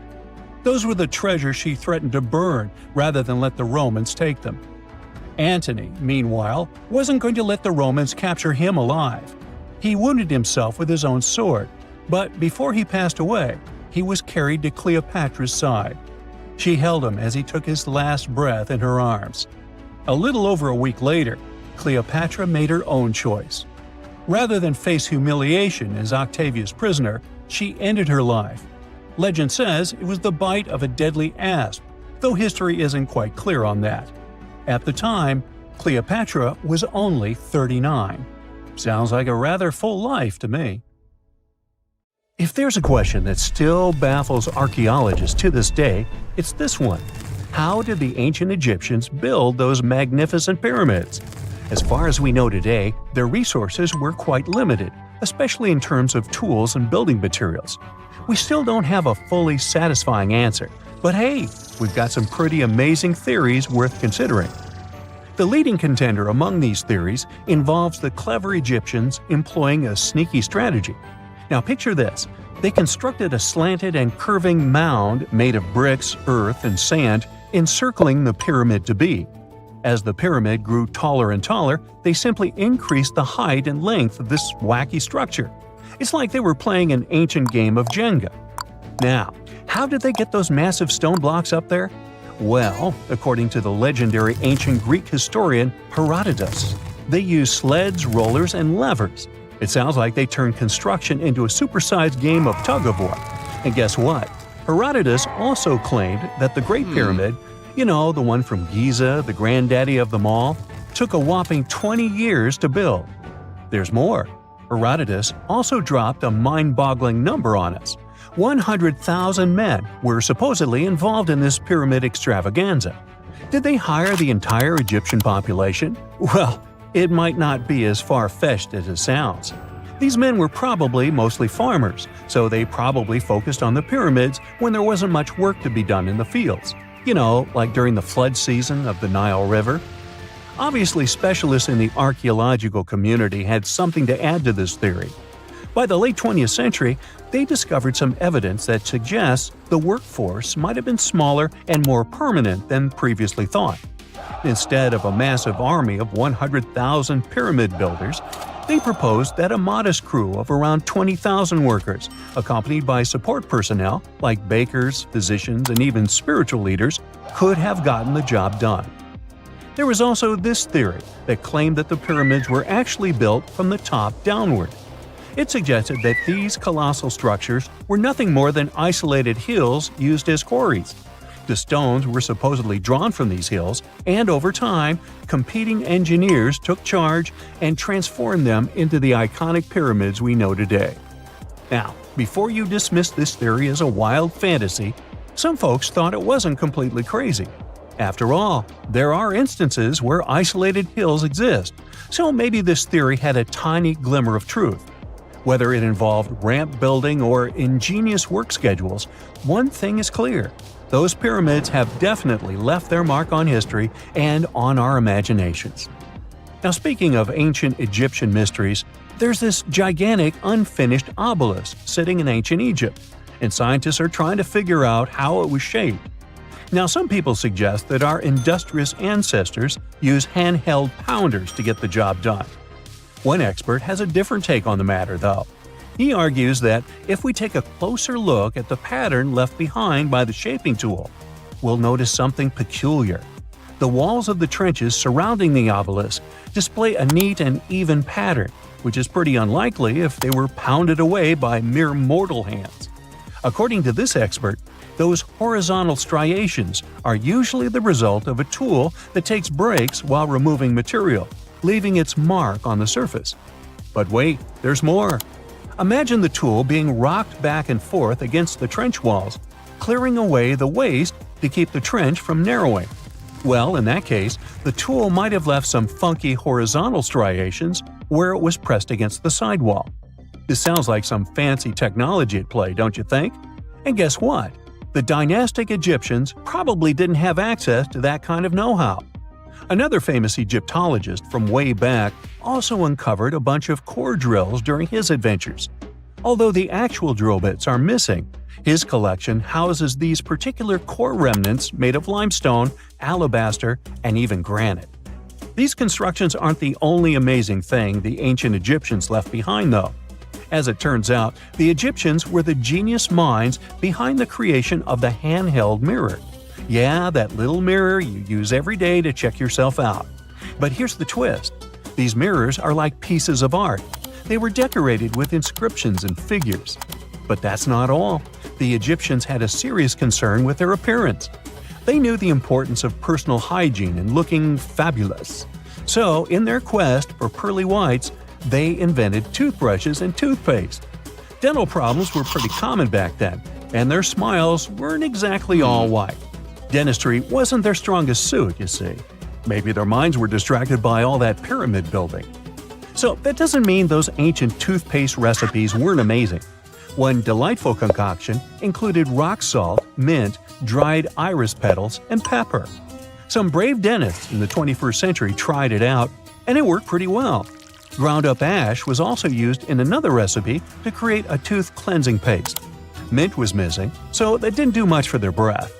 That's when the genius Egyptians came up with the world's first breath mints. They made tablets from heated spices like cinnamon, and they mixed it with honey. Now, let's shift gears to home decor, Egyptian style. They surely took ornamentation to the next level. While the concept of decorating furniture started in Mesopotamia, the Egyptians cranked it up a notch. They went all out with different colors of ink and even developed various weights of paper. Oh, and let's not forget about those cute little area rugs we all have in our homes today. Guess who came up with the idea? Yep, the Egyptians. They used the versatile papyrus plant to make those cozy rugs. And speaking of trends, the Egyptians loved their knickknacks. They had an assortment of small figurines in the shapes of cats, dogs, and people. These statues were made from various materials, like simple sun-dried mud to the ultimate bling of gold. It all depended on how loaded you were. The Egyptians were also all about farming, and they knew that clean water was crucial for their crops and animals. That's why they came up with some nifty inventions and techniques to make sure their land was fertile and their plants were happy. First off, they had the genius idea of using ox-drawn plows. They had two types of plows, heavy and light. The heavy plow would strut its stuff, cutting deep furrows in the soil, while the lighter plow followed behind, fluffing up the earth. But they didn't stop there. After plowing, the Egyptians would break up clumps of soil and sow the rows with seeds. To give those seeds a good old squish into the furrows, they'd march their livestock across the field, effectively closing up the furrows. But hey, all that hard work would be pointless if their seeds were as dry as the Sahara. That's where irrigation comes into play. The Egyptians were so good at it that other cultures, like the Greeks and Romans, couldn't help but copy their techniques. Now let's switch gears and talk about the marvelous architecture of ancient Egypt. These folks weren't just skilled farmers, they were also architectural maestros. They built these fancy canals to carry water to farms and villages, and boy, did they know how to make those canals look pretty. Just imagine strolling along a canal lined with ornate structures. The pharaoh Ramesses the Great was quite the overachiever when it came to construction. One of his mind-blowing creations was the construction located at Abu Simbel. This building was designed so that twice a year, the sun would shine directly into it and illuminate the statues of Ramesses. And let's not forget about the corbelled arch.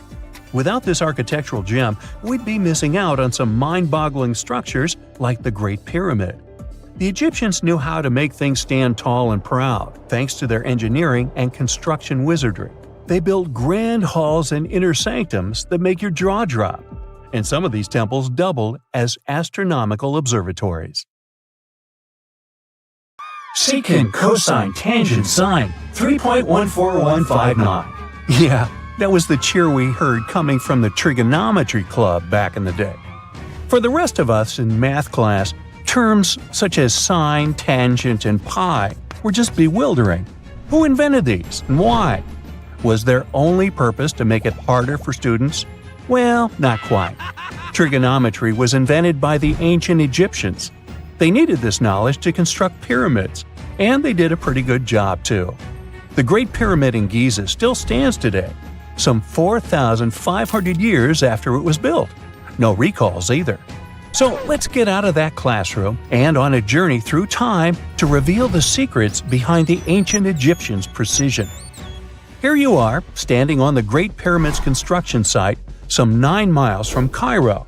Well, the city still isn't there, as you're surrounded only by the desert and teams of construction workers. They're transporting large stone blocks weighing 2.5 tons each. They're inside a wooden sled that sits on large rollers. A crew of 8 men rolls these blocks along the ground. You immediately think of the rollers on a supermarket cash register. The principle is exactly the same, but the scale is greater, much greater. Scientists estimate that the Egyptians used 2.3 million such blocks in the Great Pyramid alone. And the block in front of you is one of the lighter ones. The heaviest of them weighed up to 15 tons. But where did all these blocks come from? Most of them originated from quarries around Giza. It's not that impressive, you think, but wait until you hear how ancient engineers transported the granite used in construction over 500 miles to the pyramid. There were no railways or highways back then, but the mighty Nile was always there. Researchers even believe that the Egyptians dug a canal to connect the Nile directly to the pyramid's construction site. All they had to do then was to wait for the flood season to begin, and voila! The rising water levels floated the heavy stone blocks for them. But how did they lift the enormous stones on dry land to stack them up to the top? Did they use oversized cranes? Well, ancient Egyptians worked around this problem, literally speaking. One of the workers is now pointing to the giant ramp going around the pyramid they're building. This is how a mountain road zigzags its way to the top.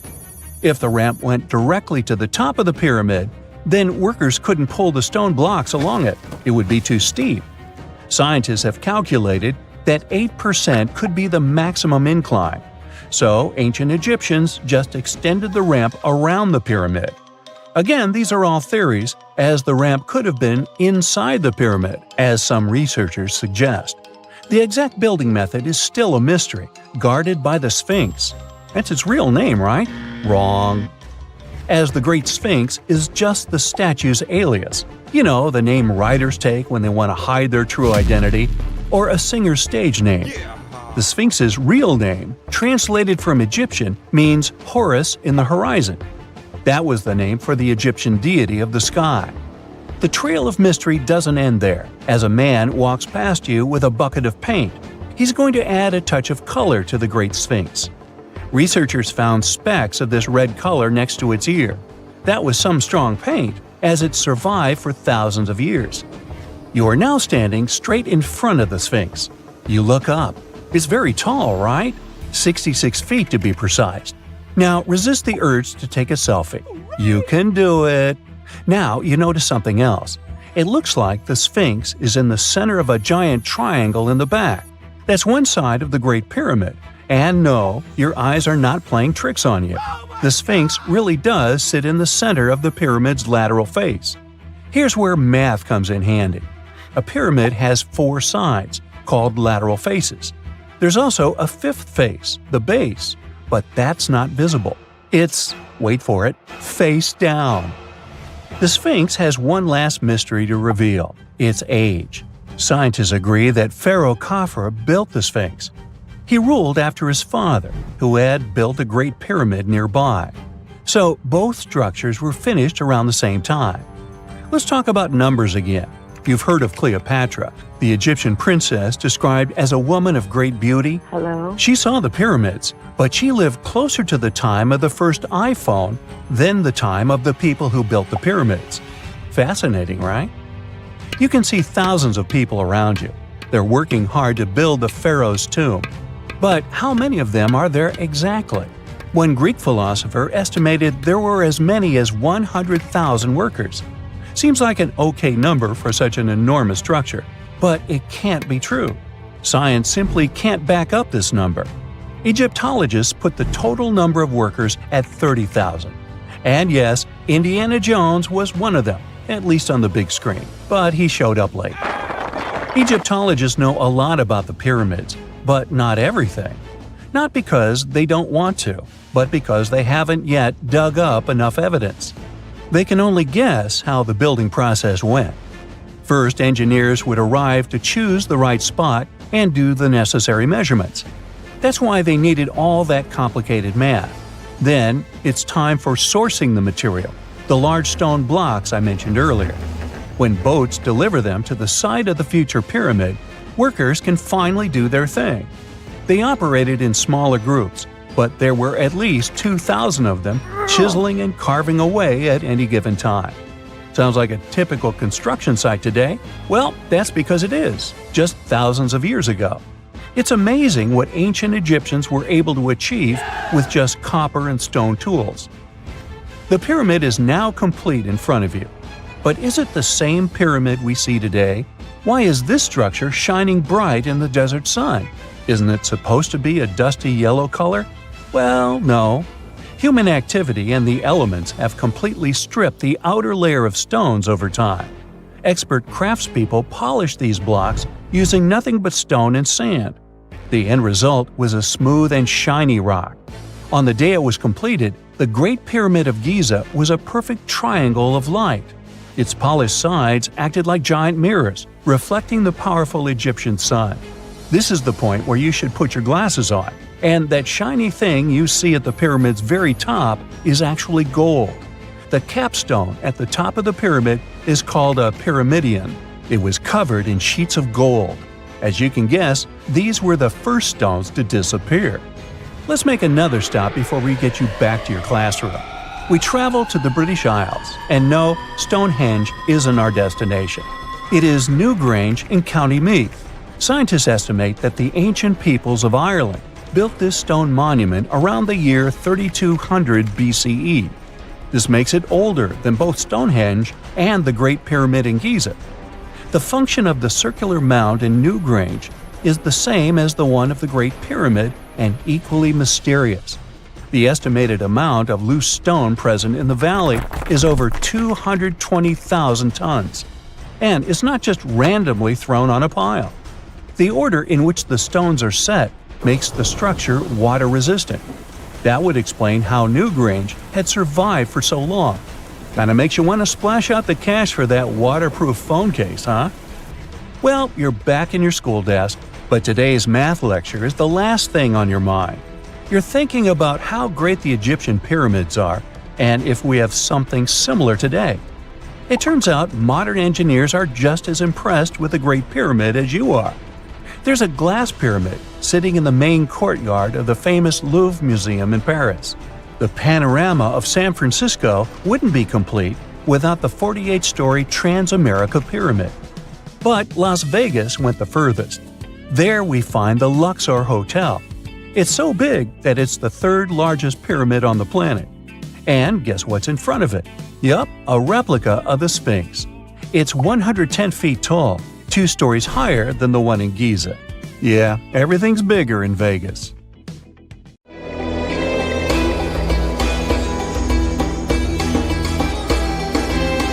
The Great Pyramid was created as the final resting place of ancient Egyptian monarch Khufu. According to legend, French leader Napoleon entered the Great Pyramid and came back out looking shaken and super pale. He never revealed what he saw inside, but whatever it was is said to have affected him for the rest of his life. When Napoleon entered the pyramid, he would have walked through a super tight and ascending passageway. He'd then go through another passageway, known as the Great Chamber. This corridor would have been much taller than the previous one, and would have cobbles too. He'd then reach the King's Chamber, the centerpiece of the Great Pyramid, which was lined with huge blocks of granite. But it wouldn't have looked as grand as we might imagine. There are no hieroglyphics decorating its walls, as Egyptians only began decorating the burial chambers of pyramids much later on. The pharaoh's tombs deep inside the pyramid would have also been filled with treasures, from chunks of gold to the world's most expensive jewelry. But this would have all been looted a long time ago. The only thing that probably would have been left in there would have been a huge sarcophagus, which would have once contained the king's mummy. He'd also have to walk past the queen's chamber. This room most likely didn't hold any queens though, as pyramids were usually only built for one person. There are mysterious tunnels leading from here. To this day, no one is really sure what they're there for. And that's not the only mysterious and creepy thing Napoleon may have encountered, as stories of pharaohs leaving ancient curses on pyramids go way back. Many pyramids had warnings written on the outside, telling of horrifying things that would happen to those who entered and disturbed the peace. We might not know what exactly Napoleon found in the Great Pyramid that scared him so much, but we know for sure what was found in Tutankhamun's tomb. Tutankhamun was an ancient Egyptian pharaoh who was only 8 or 9 years old when he took to the throne. He became a cultural phenomenon when his tomb was discovered almost completely intact in 1922. His pyramid sits in the Valley of Kings in Thebes, modern Luxor, which is in Egypt. Unlike the Great Pyramid, Tutankhamun's tomb was covered in beautiful wall decorations. The walls told the story of how he would travel to the afterlife through the underworld. Egyptians believed all people would have to take this journey, so they would fill their tombs with objects and paintings to help them get there. There'd also be spells painted on the walls. They believed this would help people pass over to the next realm. The journey would be pretty long, and for that reason, the ancient Egyptians would also fill the pyramids with food. Tutankhamun's pyramid was filled with 8 fruit baskets. They even found something called gingerbread fruit in there. The rooms were jam-packed with furniture, statues, clothes, and staves, amongst a whole bunch of other things. You'd likely find a lot of clothes and expensive jewelry in the pyramids as well. The ancient Egyptians wanted their ancestors to travel in style to the afterlife. They put Tutankhamun in his final resting place with over 50 pieces of clothing, all of the highest quality. There were tunics, scarves, gloves, and headdresses, and a ton of jewelry. Bracelets, pendants, necklaces, rings, and scarabs for protection were all found inside. Each of them was made of gold or precious stones. There were also fans made of ostrich feathers to keep the old pharaoh cool in the hot Egyptian sun. But the temperature inside the pyramids never actually went above 68 degrees Fahrenheit. The ancient Egyptians developed a super cool air conditioning system that we don't fully understand even today. Tutankhamun's pyramid also contained 130 walking sticks made from ebony, ivory, silver, and gold to help him on his journey. There were 3 chariots hidden away in case he got tired of all the walking. They also put 11 boat paddles inside, but there was no sign of any boat. The pyramids would be littered with the pharaoh's favorite scents and perfumes. During the excavation of Tutankhamun's pyramid, it quickly became clear that it had been robbed during ancient times. There was damage to doors and traces of oils left in empty jars. It looks like someone raided the pyramid for gold and the scents, perfumes, and oils that had been left for King Tut. There was still a bit of perfume, which was made from coconut oil and frankincense, left in one bottle. It seems like Pharaoh Tutankhamun loved board games. There was an ivory traveling set of Senet in his pyramid. Although we don't know for sure exactly how to play it, we have figured out it was sort of an ancient Egyptian version of backgammon. It looks like it was a 2-player game where the goal was to knock your opponent off the board. Not really sure who Tutankhamun's mummy was supposed to play with, though. The ancient Egyptians had some rituals that may seem pretty strange to us. For example, they used to shave their eyebrows off if they ever lost a cat. So it's not too surprising they put some really weird things inside pyramids. Archaeologists discovered a collection of mummified cats and scarab beetles in pyramids that date back more than 4,000 years. They were found in the pyramids of Saqqara, which is south of Cairo. They also found a bunch of makeup kits and mirrors inside. Makeup was worn proudly by both men and women in ancient Egyptian times. Eyeliner was the most popular cosmetic. The Rosetta Stone was one of the best discoveries ever made in pyramids. It was found by our man Napoleon Bonaparte and his team. It's a black granite rock that dates back to 196 BCE. It's transcribed in Greek, Demotic, and hieroglyphic. When it was translated in 1822, we got the key to understanding ancient Egyptian hieroglyphics for the very first time. The discovery of Queen Hatshepsut's mummy in 1903 changed our understanding of the Egyptians forever. After she had passed away, her successor, Thutmose III, removed most of the evidence of her reign, so we basically knew nothing about Egypt's first great female leader. She's now gone on to become one of the few and most famous female pharaohs of Egypt. Pharaoh Khufu even had a fully fledged boat in his pyramid. Archaeologists uncovered more than 1,200 pieces of a giant boat near the Great Pyramid at Giza. They reassembled the boat, and it's a whopping 144 feet long. It's most likely a solar boat, which was designed to carry the resurrected king with the deity Ra. Fun fact, the Pyramid of Giza is the last remaining of the 7 wonders of the ancient world. The other 6 are the Hanging Gardens, the Colossus, the Temple of Artemis, the Mausoleum, the Lighthouse, and the Statue of Zeus. This pyramid was also the world's tallest man-made structure for 3,800 years, and it's the biggest pyramid in Egypt. It took a staggering 2.3 million blocks of limestone, and some weighed as much as 80 tons. It took an incredible 100,000 laborers and a whopping 23 years to build. Its original height was a mega 480 feet. In 2017, archaeologists discovered something weird about Egypt's Great Pyramid. There's a hidden void that's at least 100 feet long, and no one really knows why it's there or what's actually inside it. The weird void is the first inner structure discovered within the 4,500-year-old pyramid since the 1800s. Scientists used cosmic rays to detect the massive hole, but are still no closer today to finding out what's inside. The ancient Egyptians took a lot of care building the pyramids, and everything was strategically placed and structurally sound, so it's super unlikely that this hole is due to blocks falling over time. Loads of pyramids also contain small model figurines called ushabti. These represented attendants. They believed they would come to life to serve the pharaohs in the afterlife. But it's amazing that all this stuff actually fit inside. There isn't actually a huge amount of space inside the structures. It's mostly just rock. There are mysterious plasma bubbles floating around the pyramids of Giza. As bizarre as that might sound, let's get one thing clear right off the bat. There's nothing extraterrestrial going on here. Plasma bubbles are those weather anomalies that form in a layer of Earth's atmosphere called the ionosphere.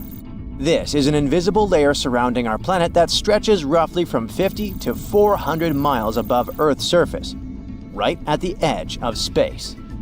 In this layer, the sun, being the giant hot power that it is, basically cooks gases, splitting them into electrically charged particles called plasma. Here's where it gets interesting. At night, especially near the equator, these charged particles get disturbed, and when a bunch of them suddenly vanish at the same time, it forms what we call a plasma bubble.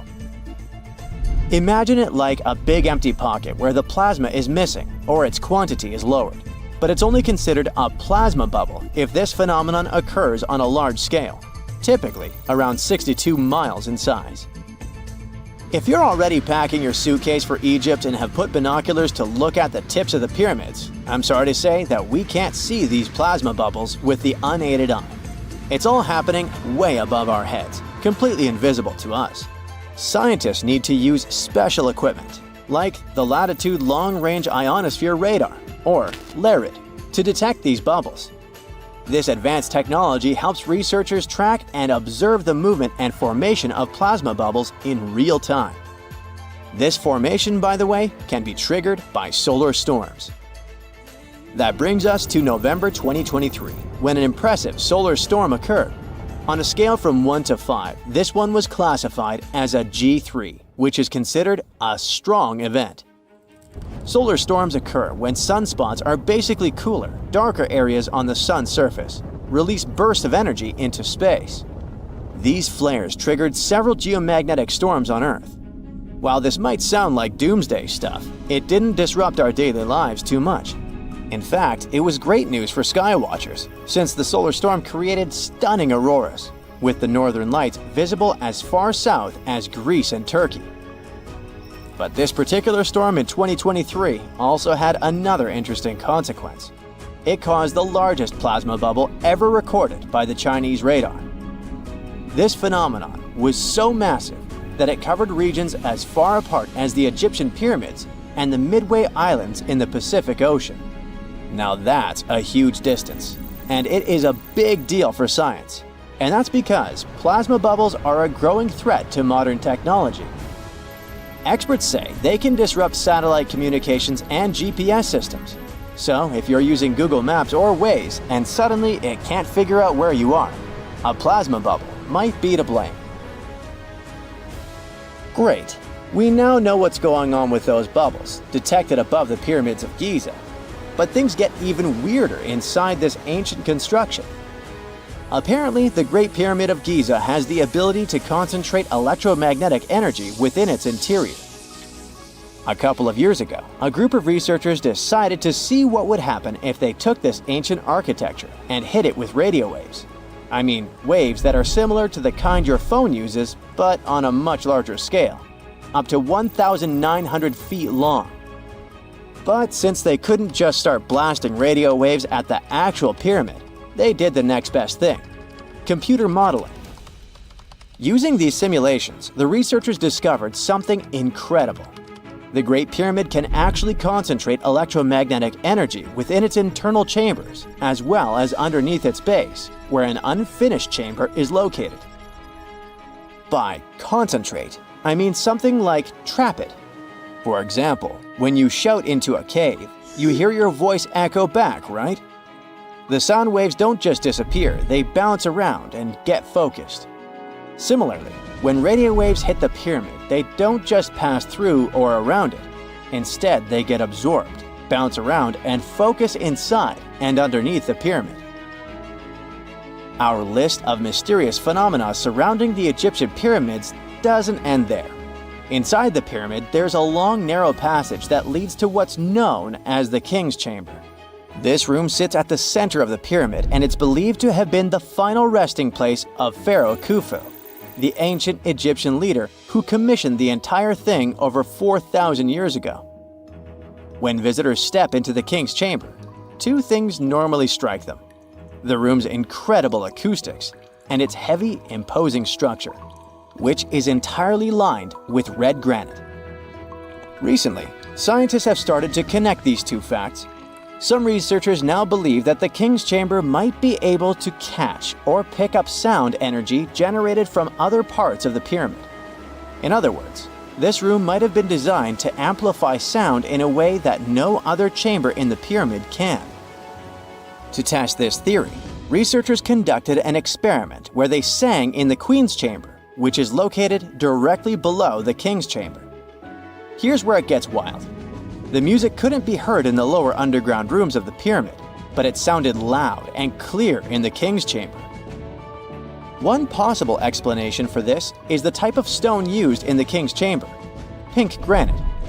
Granite is known for its piezoelectric properties, meaning it can absorb energy from its surroundings, like sound vibrations, and convert it into electrical energy. This suggests that the chamber's unique acoustics might be due to more than just the shape of the room. It could be that the granite itself plays a role in amplifying and concentrating sound waves. According to scientists, these discoveries open up a whole new field of research into the pyramid's potential. Could the ancient pyramids have somehow harnessed the energy created by sound waves, or even Earth's natural vibrations?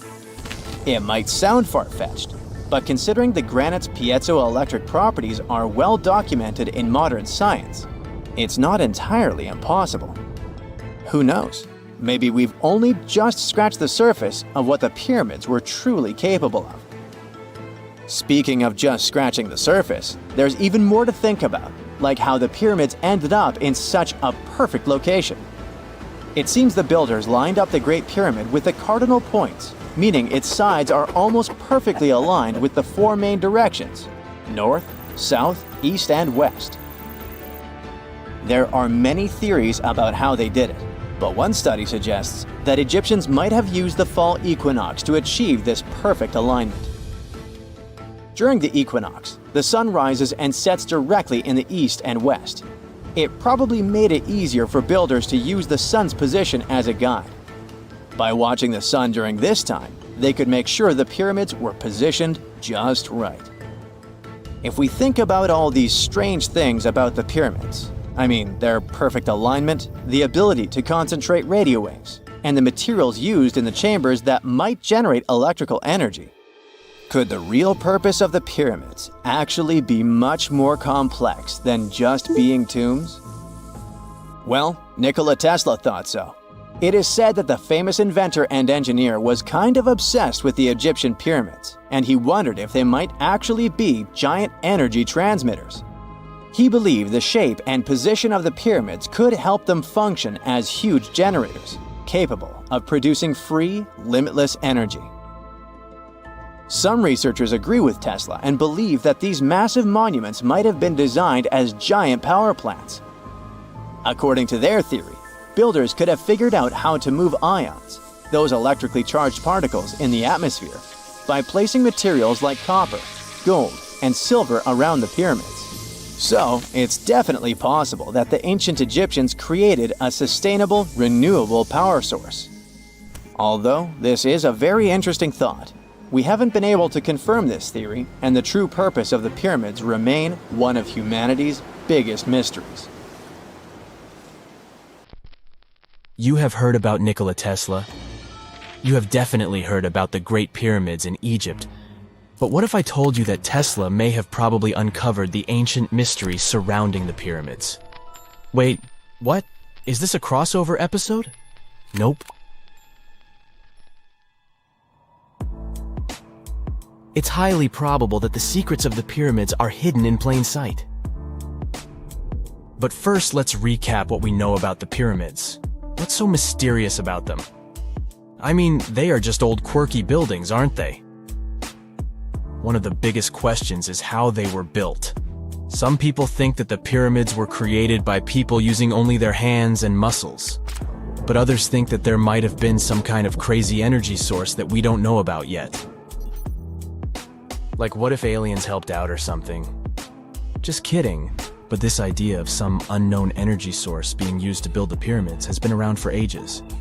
Even in old texts, like the pyramid texts, it talks about how the gods gave us something to build a great power. So maybe there was something really powerful and mysterious going on back then? Who knows? Back in the early 1900s, he got obsessed with the Great Pyramids of Egypt. He read numerous books about these ancient structures and was blown away by how much energy they seemed to have. At that time, not many people knew much about electricity, and Tesla started to wonder if there was some kind of advanced tech hidden in the pyramids. He had an idea that the power of the pyramids had to do with electromagnetism, and he put a lot of time and effort into trying to figure out the mystery. Tesla had some pretty unusual theories about the Great Pyramids. He thought that they could actually store and move electricity, which could then be used to power up the areas around them. He also had this theory that the pyramids were built using some kind of crystal energy. He believed that the chambers inside the pyramids could have these super powerful crystals that could control the electromagnetic fields. But that's not all. Tesla also had this idea that the materials used to make the pyramids had properties that allowed them to trap energy from the sun and the moon. And not just a little bit of energy. He thought that the pyramid could actually create this massive energy field that could light up whole cities or even brighten up dark places. He thought that the pyramids could be used as giant power plants to generate electricity and run machines. Tesla even believed that the pyramids were somehow linked to cosmic energy, which could be used for spiritual enlightenment and healing. How very new age of him. Anyway, Tesla wasn't just pulling these ideas out of thin air. He was seriously into studying everything he could about the pyramids, from ancient artifacts and texts to hieroglyphs and drawings.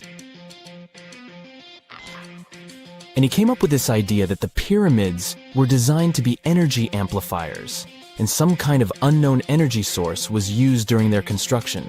Some people thought Tesla was eccentric for coming up with these theories, but his ideas have actually had a huge impact on the way we think about the pyramids today.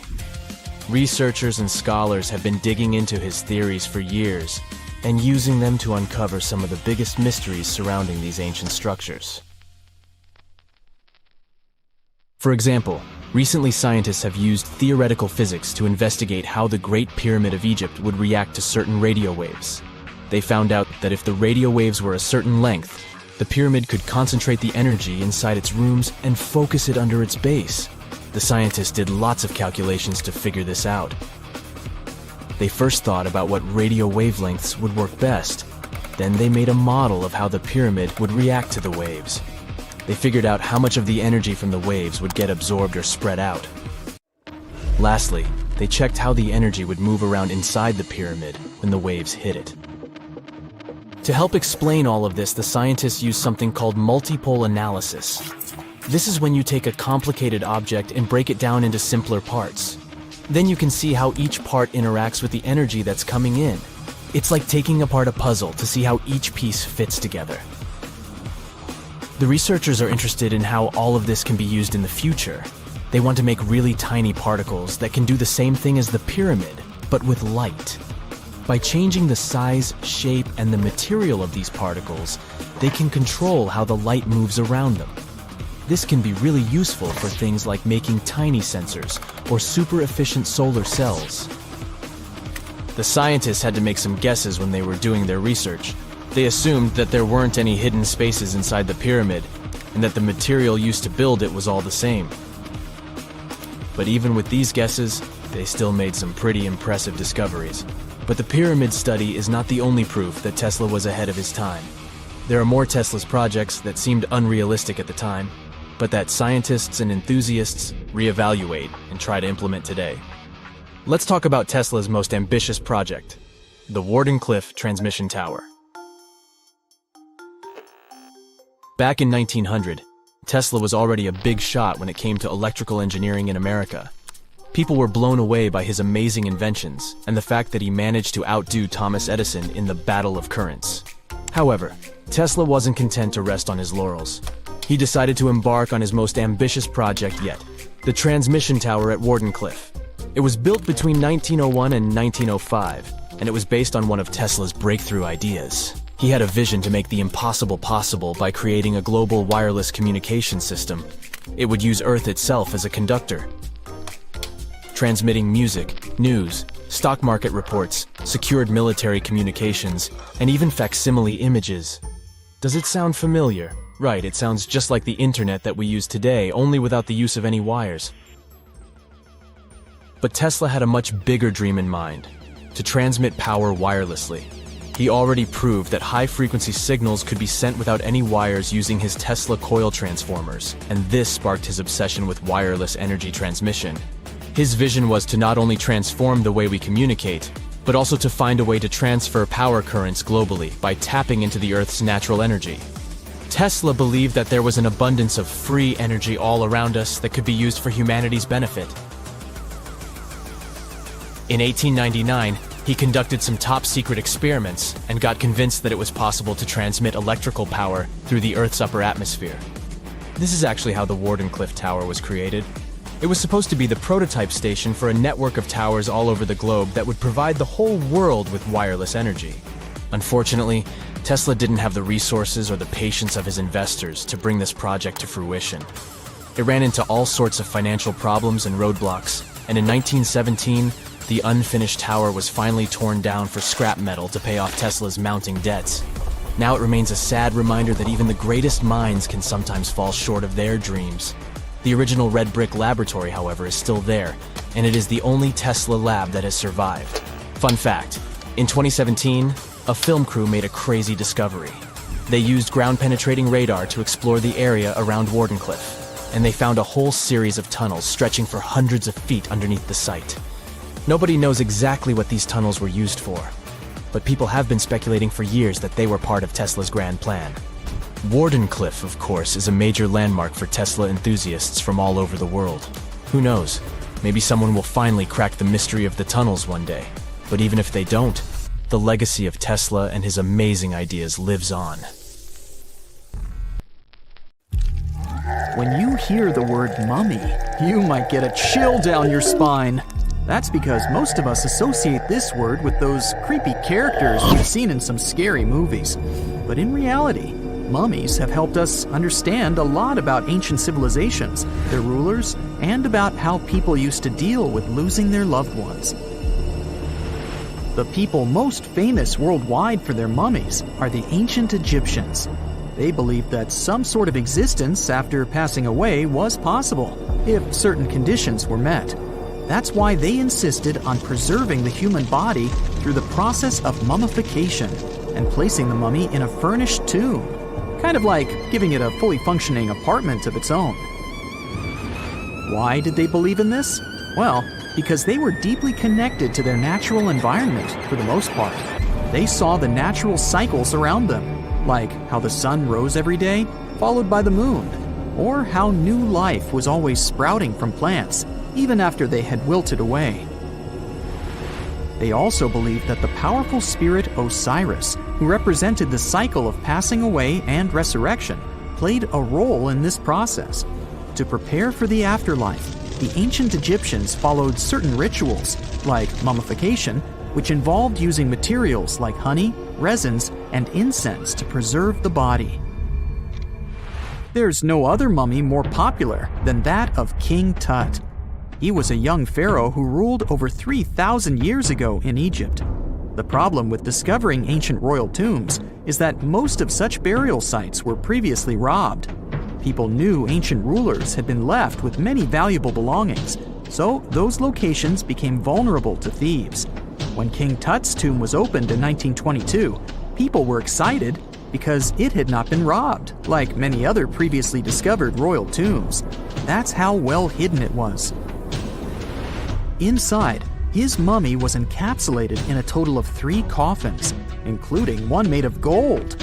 The objects found in his tomb showed us what ancient Egypt was like, and studying his mummy also helped us learn about the culture and practices popular at the time when he passed away.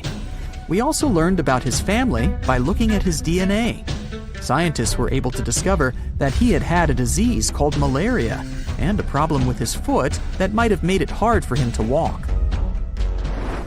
Ramses II was another pharaoh in Egypt who ruled for 68 years, which was quite a lot back in the day.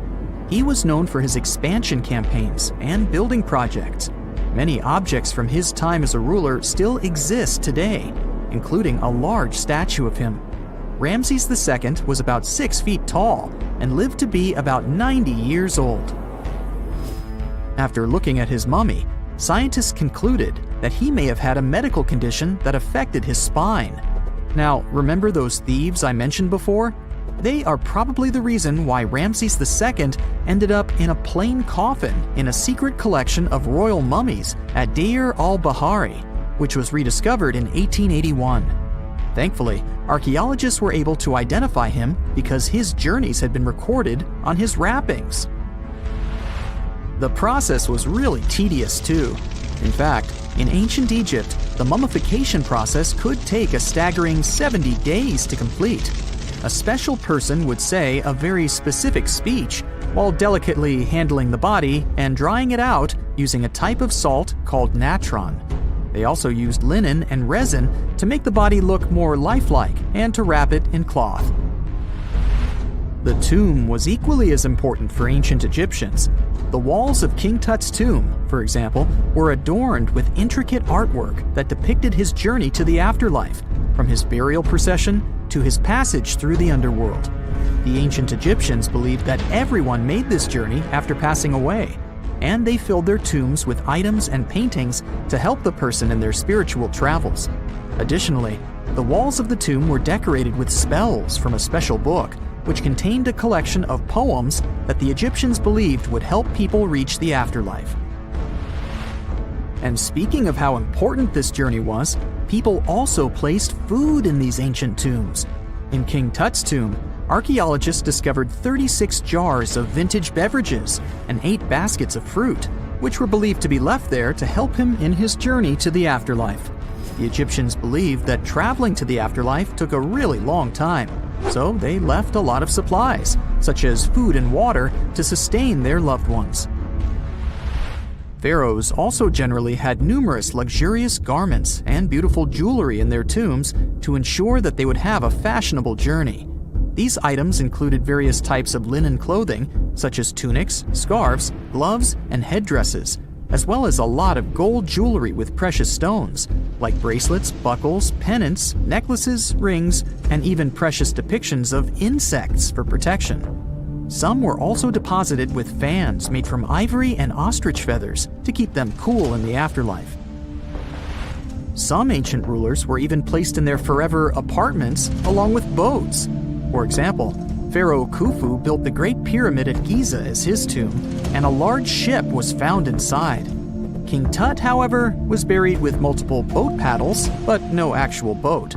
Instead, he had 3 chariots and numerous walking sticks made of precious materials, perhaps indicating he'd rather travel to the beyond by land, not by water. Amongst the most interesting objects found near ancient mummies are bottles of oils and perfumes.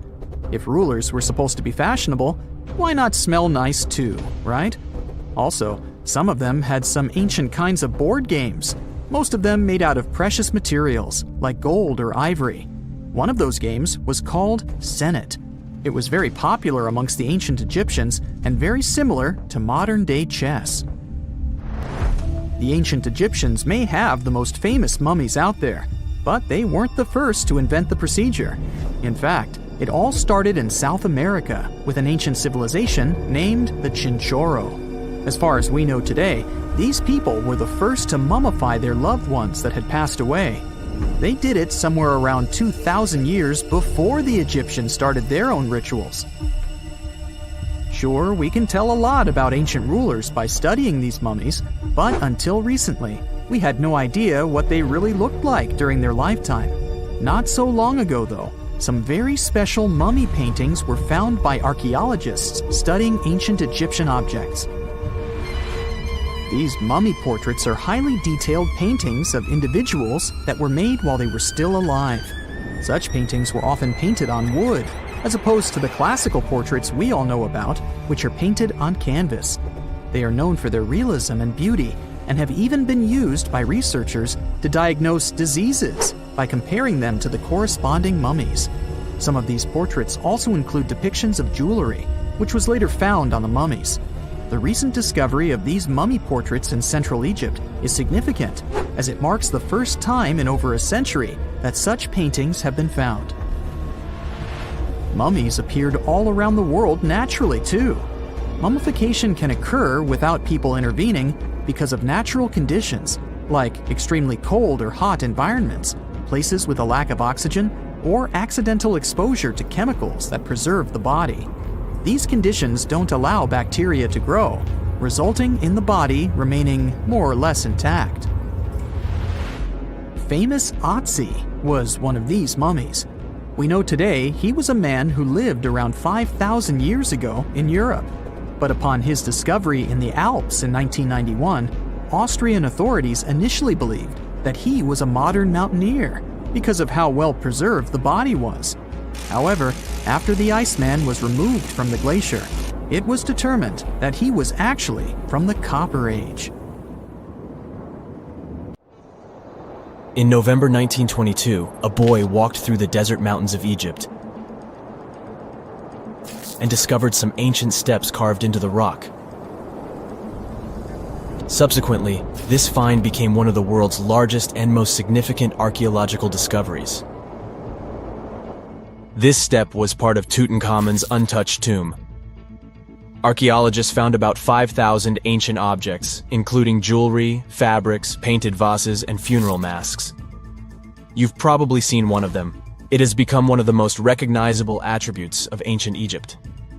More than 100 years have passed since then, and now humanity has finally become close to another large-scale discovery, the tomb of Cleopatra. This queen was the last active ruler of the Ptolemaic Kingdom of Egypt, who sat on the throne from 51 to 30 BCE.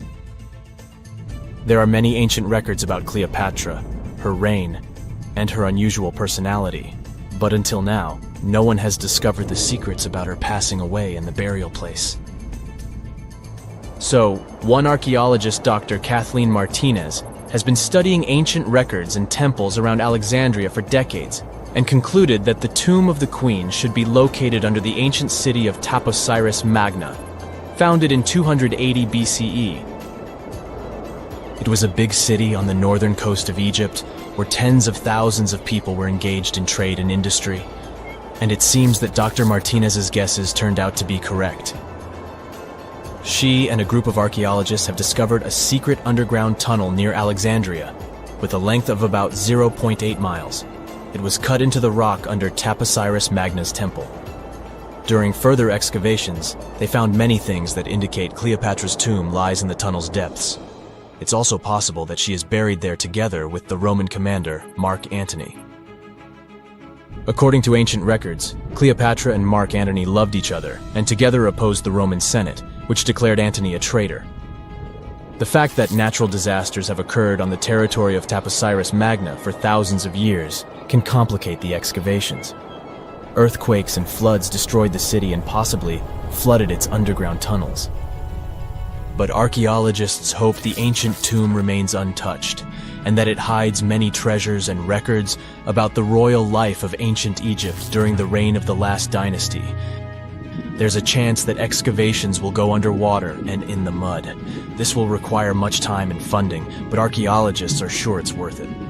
Anyway, it's too early to say that Cleopatra is really buried there, but scientists have found many things in the tunnel that confirm this, including clay pots, dozens of coins with the image of Cleopatra and Alexander the Great, as well as a bust with the image of the Egyptian queen.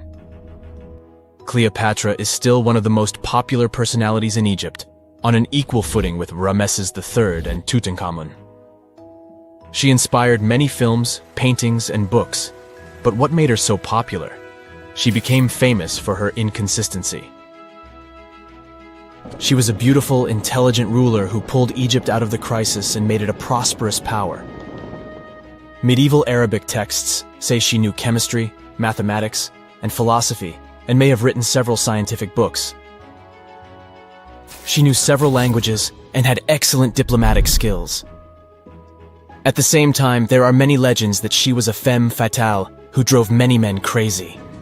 However, there's no evidence that her beauty was incomparable. The image of a stunning model was created by Hollywood when it made several films where famous actresses performed the role of Cleopatra. And the Roman Emperor Octavian, the adopted son of Julius Caesar, specially created the image of Cleopatra as an insidious seductress because he was her enemy. Even though she was born in Egypt, Cleopatra wasn't an Egyptian. Her ancestors were Greeks, among whom was one of the generals of Alexander the Great. However, the people of Egypt loved her. She learned the language and was very sensitive to the traditions of this country. She knew the history, mentality, and customs of ancient Egypt well. She raised the level of its economy and strengthened its status as a world power. Much of this was made possible thanks to her cunning and impressiveness. She loved theatrical performances and lavish celebrations. She knew how to surprise people and put on a show. But behind the exterior image of a luxury lover was an intelligent and calculating ruler. Ancient Egypt was a rich, luxurious country, and Cleopatra did everything to increase its wealth and strengthen its position in the international arena.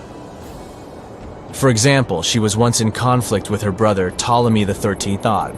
The queen knew that she wouldn't be able to resist him, so she decided to attract Julius Caesar to their side. The Roman emperor arrived in Alexandria, where Cleopatra wanted to meet him, but Ptolemy knew about her plans and was about to prevent her from coming to Caesar. Then, instead of a rich and noisy arrival, Cleopatra decided to make her visit inconspicuous. She wrapped herself in a carpet or linen bag the emperor's servants carried into Caesar's private chambers. Cleopatra emerged from the carpet and impressed the Roman emperor with her beauty and determination. As a result, they fell in love with each other and became close allies. After some time, she impressed another influential Roman for diplomatic purposes. She arrived to meet Mark Antony on a golden barge with purple sails and silver oars. Cleopatra was dressed in the image of Aphrodite and sat under a magnificent canopy. Her servants dressed like cupids and were blowing her fan and burning incense. But Cleopatra created such a show for a reason. She knew that Antony revered Greek mythology and considered himself the embodiment of Dionysus. As a result, he was so impressed with this woman that he ended up marrying her. Cleopatra defended her crown, strengthened her alliance with Rome, and bore Antony 3 children. In Egypt, they threw big parties and enjoyed wealth with power. However, the relationship of a high-ranking official with the Egyptian queen caused a scandal in Rome. Octavian was Antony's primary opponent in the struggle for power, so he exploited the situation to darken the competitor's reputation. He used propaganda to make Cleopatra an insidious seductress in the eyes of Roman citizens. He accused Antony of succumbing to her charms. The Roman Senate supported Octavian and declared Cleopatra an enemy. In 33 BCE, this conflict reached a high point when Antony's navy clashed with Octavian's fleet. The latter won and forced his enemy to flee to Egypt with Cleopatra. According to some records, they took refuge near Alexandria. Pursued by the Romans, they hid in one of Cleopatra's palaces and met their end. Some legends say that Cleopatra was an expert in poisons. She provoked a venomous snake, a viper or an Egyptian cobra, to bite her. Also, according to another legend, she pricked herself with a poisonous needle.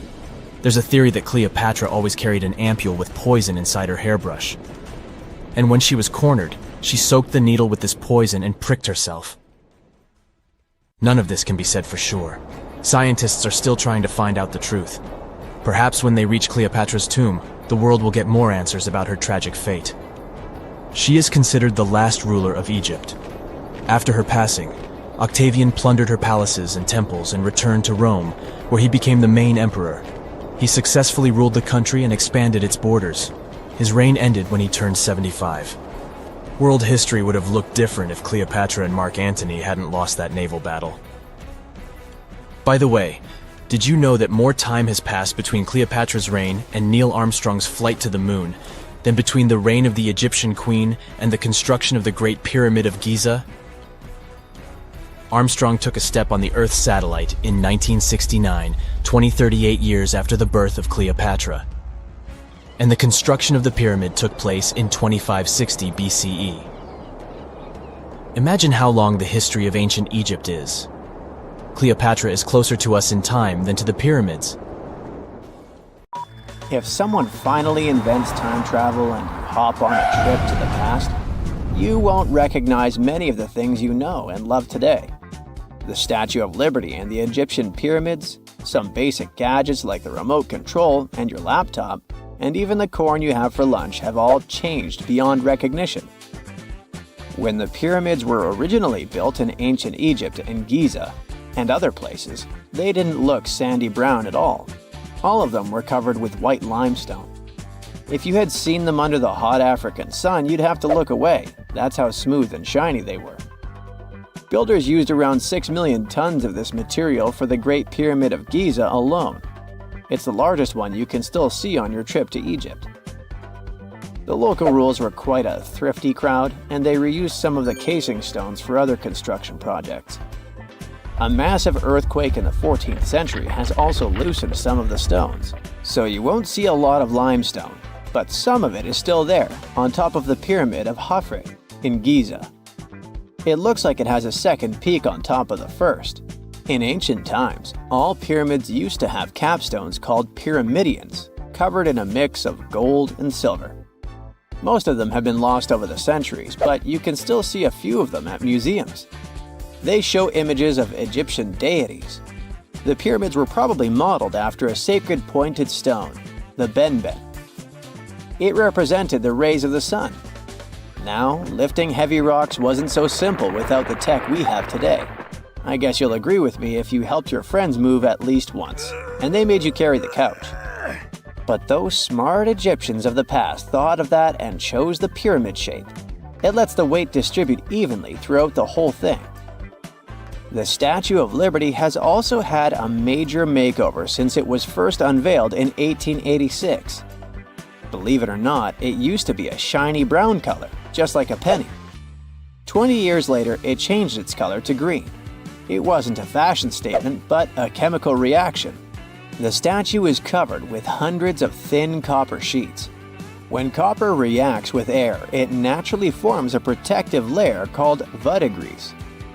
This layer protects what's under it from corrosion, and that's why statues and other things made of copper, brass, and bronze can last so long. When Lady Liberty first turned green, people in authority decided it would be a good idea to paint it all over. It was way before social media, so you couldn't just drop an angry comment under the post describing the idea. But they wrote about it in the local newspapers, and the public didn't love the idea. Then the Times interviewed a copper and bronze manufacturer, and he confirmed they shouldn't repaint it, because removing the protective layer would mean destroying the statue. Over the years, people have suggested painting Lady Liberty several times, but no one has ever done it. I don't know about you, but I can't imagine that lady in any other color, so I guess it's for the better. You love bananas as much as I do?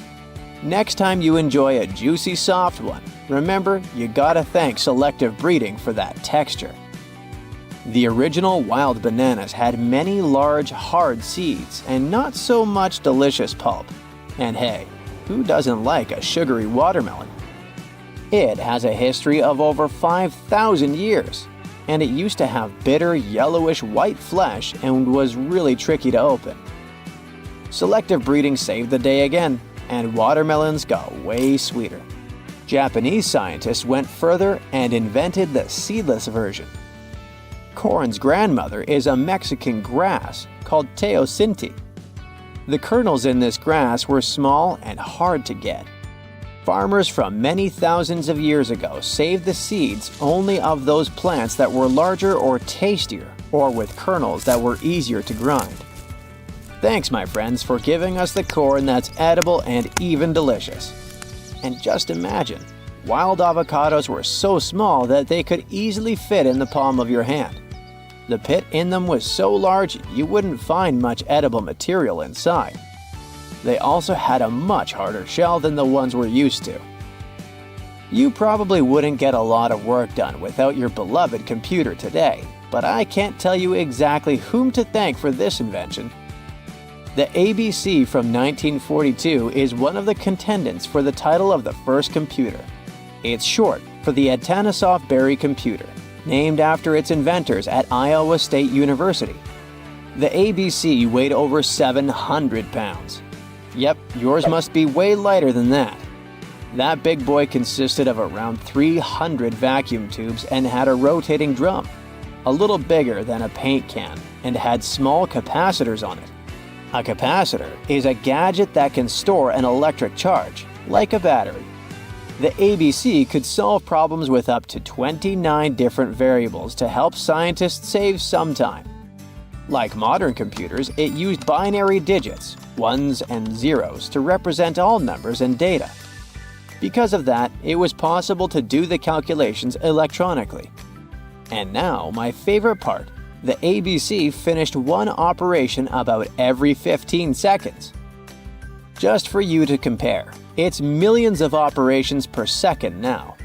Unlike the tech we use today, the ABC did not have a changeable stored program, so the program could only do a single task at a time.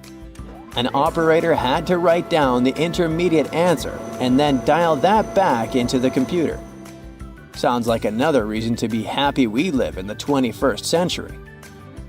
That remote control you use for all sorts of appliances has gone a long way too.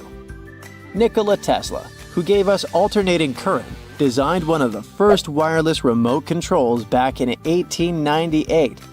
He named his invention teleautomation and demonstrated it on a miniature boat controlled by radio waves. The boat had a little metal antenna attached to it. Tesla sent signals to the boat using a box with a lever and a telegraph key, which was his version of a remote control. Those signals set electrical contacts on the boat into motion and moved the rudder and the propeller, and Tesla was controlling the boat. The concept of the remote control soon spread to other gadgets. The first television remote control followed in 1950. It was designed by the Zenith Radio Corporation called Lazy Bone. Don't take it personally, please. This lazybone had a massive cable that was attached to the TV set, and those who tried it didn't fall in love with the invention because they tripped over that cord. I feel your pain, my friends. If you live or work on one of the top floors, you gotta love this one. Meet the first passenger elevator. It traveled at the speed of 40 feet per minute. Not the fastest, I know, compared to today's record, which is 40 feet per second. But hey, it was built back in 1857 in New York and was more of a tourist attraction than a necessity. The elevator had a steam engine hidden in the basement of a 5-story building. 3 years later, they shut it down because the public didn't appreciate it. Otis Tufts filed the first patent for a vertical railway around the same time. His invention included an actual car with a bench inside for people to sit on. Sounds like a great spot to hang out with friends to me. What do you say? Then they started adding elevators to luxurious hotels around the world. They were entire rooms with a rich design, upholstered seats and mirrors on the walls, and sometimes even a small chandelier. There was an obligatory operator who'd close the door and the car would start its super slow ascent. It was still more about style than about speed, so I guess I'd choose the stairs. X-rays are a type of invisible radiation that can pass through our bodies and objects. They're very important in the field of medicine because they allow doctors to see inside our bodies without having to perform surgery. Now, let's dive into how X-rays work. They're a kind of electromagnetic radiation, just like light or radio waves. However, they have much higher energy than light, which makes them able to go through objects that light cannot. Imagine you have a powerful flashlight. If you try to shine it through a wall, the light won't go through because the wall is too thick. But these rays have enough energy to go through walls and even our bodies. The discovery of X-rays happened by accident in the late 19th century. A scientist was experimenting with cathode rays, which are a type of radiation.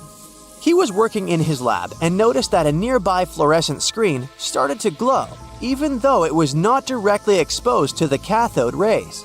He realized that something invisible was causing the fluorescence, and he named it X-ray, because X is the mathematical symbol for something unknown. He continued experimenting with such rays and discovered that they could pass through many objects, like flesh and bones, but not through denser materials like metal. He also found that X-rays could create images on photographic plates, just like a camera takes pictures. The way this works is quite fascinating. Imagine you're standing in front of a bright light and you hold your hand in front of your face. Your hand blocks the light and you can't see through it. But if you place a sheet of tissue paper in front of your hand, some light will pass through, and you'll be able to see the outline of your hand. X-rays work in a similar way. When a doctor wants to take an X-ray of a part of your body, they will ask you to stand or lie down next to a machine. This device has a special plate that can capture the image. Let's say the doctor wants to further examine your arm.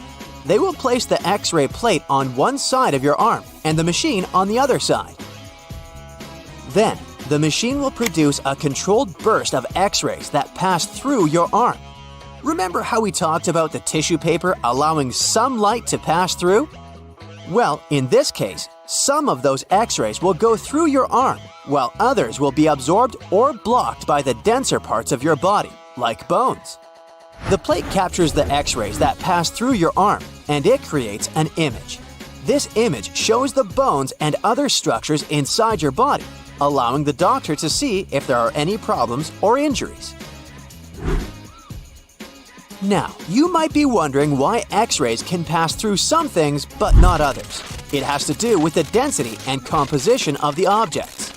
Denser materials like bones absorb more X-rays, so they appear white in the image. So when you look at the result, you'll see your bones as white shapes. Other tissues like muscles and organs are less dense and allow some of those rays to pass through, so they appear as gray shadows. What if I told you there's a whole new way you can peek inside objects, but without using X-rays? I'm not talking about magic powers. Take a comfortable seat while I explain what muography is. This fascinating scientific technique allows us to see inside objects and even beneath the Earth's surface using a special type of particle called a muon. These elementary particles are very similar to electrons, but they're much heavier. They are created high up in the Earth's atmosphere when cosmic rays, which are particles coming from space, collide with the air molecules. Now, muons are special because they can pierce through different materials. They can pass through rock, soil, and even buildings. Scientists realized this potential back in the 1950s when they were studying cosmic rays and noticed that some of the particles could pass through thick materials. The first muography experiments took place in the 60s. Specialists discovered that muons can be detected using special devices called muon detectors. These detectors are usually placed underground or in specially designed laboratories to shield them from other particles and background radiation. Now let's dive into how muography actually works. Imagine you have a large object, like a pyramid, a mountain, or even an ancient statue, and you want to see what's inside without damaging it. First, detectors are positioned around the object or in the area you want to examine. These detectors are sensitive to muons and can track their paths. When such a particle passes through a detector, it leaves a trace, like footprints in the sand. By collecting data from multiple detectors, scientists can reconstruct the paths. Here's where things get really cool. The Earth's atmosphere acts like a natural filter for muons. It turns out that the more massive an object is, the more particles it will block. So, if you have a large, dense object like a mountain, fewer muons will pass through it compared to a smaller, less dense object, like an empty box.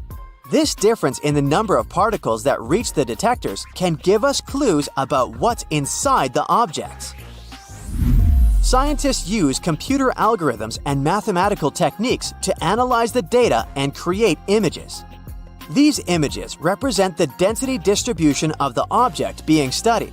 It's like creating a map that shows where the densest areas are and where there's gaps inside the object. The concept of muography is similar to using shadows to understand the shape and size of an object. Imagine you're standing in front of a bright light and you place your hand between the light source and a wall. You'll see a shadow of your hand on the wall. Based on the shape and size of the shadow, you can get an idea of what your hand looks like, even though you can't see it directly. This technique has been used to study various objects and structures. For example, scientists have used it to explore the inside of volcanoes and pyramids, and even to investigate the structure of mountains and the Earth's crust. With the help of this amazing technique, scientists have now uncovered new information about the Great Pyramid of Giza. They discovered something that had eluded tomb raiders for centuries. They found a hidden chamber. And guess what they named it? The Big Void. Yeah, I know, not the most creative name.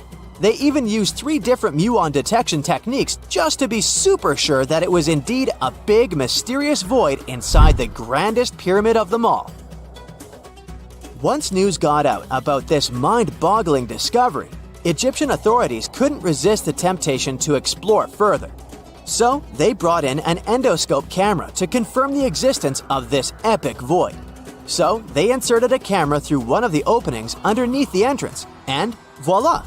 It revealed a corridor. More so, the corridor had a chevron ceiling. I can't help but imagine the ancient Egyptians using it as a cool dance floor. Another team of scientists decided to take another shot at scanning this newfound void. According to them, the Great Pyramid of Giza is a pioneer in the pyramid game. It used a technique called chevron to cover internal structures and keep them from collapsing. Now, why did the ancient Egyptians build this corridor and the grand void it leads to? One theory suggests that the corridor was built to relieve pressure inside the pyramid. Another theory says that the void could be a result of the pyramid's construction process. It could have been an internal ramp used to move roof blocks into position, and then it was left there or filled loosely with rubble. According to other enthusiastic explorers, there might be another burial chamber waiting to be discovered. They believe that the pyramids were built with a dash of randomness in the construction process. As the builders worked their magic, they realized that some chambers wouldn't be able to handle the weight of a majestic sarcophagus. So they made adjustments on the fly, creating new plans as they went along. For more than 3,000 years, the gold mask of Pharaoh Tutankhamun stayed hidden in the Valley of the Kings. This artifact, which stands about 21 inches tall, shows how skilled and artistic the ancient Egyptians were. But nobody expected that X-rays would reveal its biggest secret. King Tut was the last ruler of his family during the 18th dynasty. He took the throne at just 9 years old, but ruled for only 10 years before he passed away unexpectedly. If we're being honest, back in ancient Egypt, he was mostly forgotten by the rulers who came after him.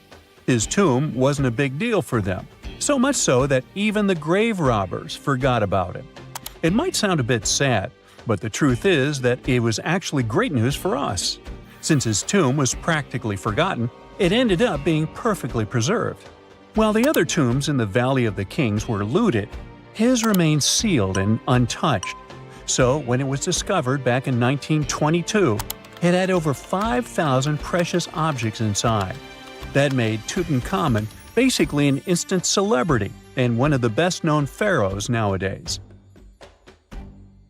Among the treasures was the most stunning piece, his golden mask. This mask is said to be an exact image of the king's face, or at least it was supposed to be, but we'll get to that later. The purpose of this accurate representation of his face was to make sure that his soul would recognize him in the afterlife and return to his mummified body. In ancient Egyptian beliefs, this would allow him to continue living in the afterlife. The details of the mask clearly looked incredibly difficult to create, but people didn't realize how complex it truly was until many years later. The first X-rays of the mask were taken in 1967. Back then, the main reason for these scans was practical – conservation. The mask was heading to Paris for an exhibition, and it was the first time it had ever left Paris. This would help them keep track of any changes during the exhibit. Plus, the images could give clues about how the mask was made, but back then, they probably didn't fully realize just how complex its construction was. I mean, Egyptian goldsmiths didn't use modern soldering techniques. So, how did they make this mask? New X-rays taken in 2007 gave us some answers.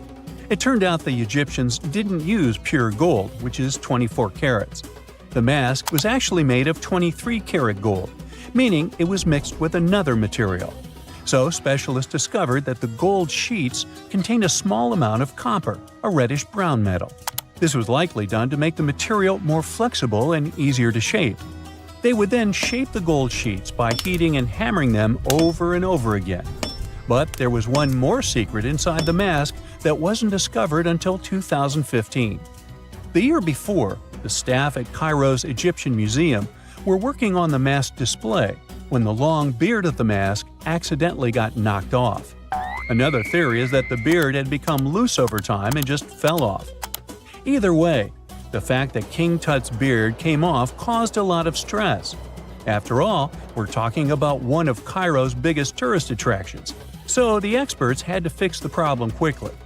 The restoration process started with a detailed recording of the mask's condition. To do this, they had to take a full three-dimensional scan of the artifact, and, by accident, they found something very interesting in the mask. Inside the royal beard, there is a gold tube, an intriguing structure that the Egyptians likely used to attach the beard to the rest of the mask. And that proved, once again, that the process of making this mask was even more complex than experts thought. But the mysteries don't stop there.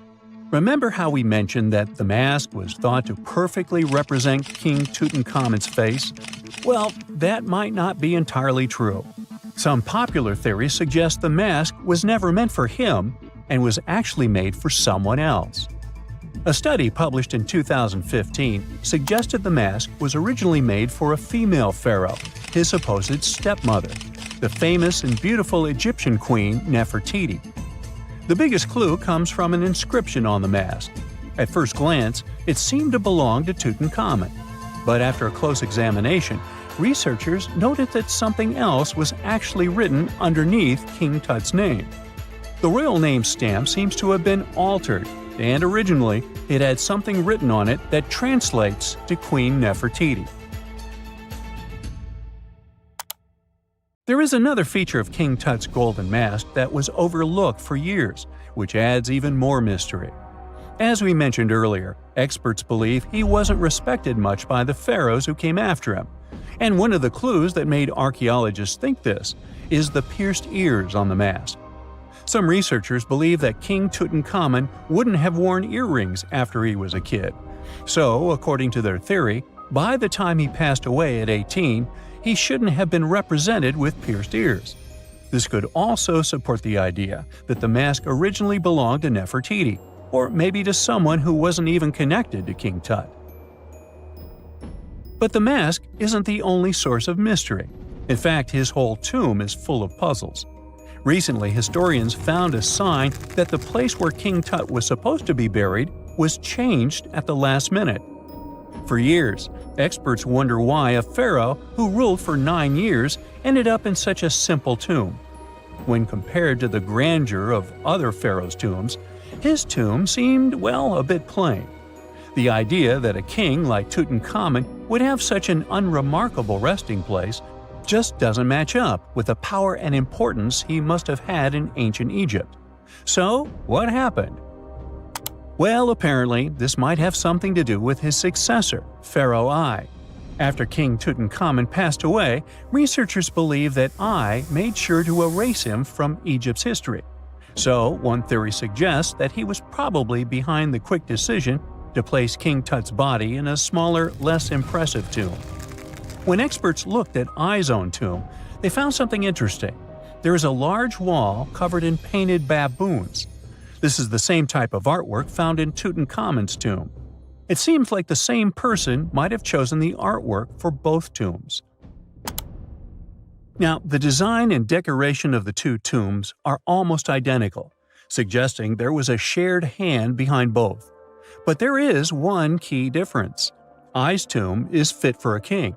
It's much bigger and more impressive, even though the style and artwork are similar to what you see in Tutankhamun's tomb. So the theory suggests that I decided what went into both tombs. Since Tut passed away unexpectedly at a young age, his grand tomb wasn't finished in time. Normally, pharaohs start building their tombs while they're still alive to make sure everything is perfect.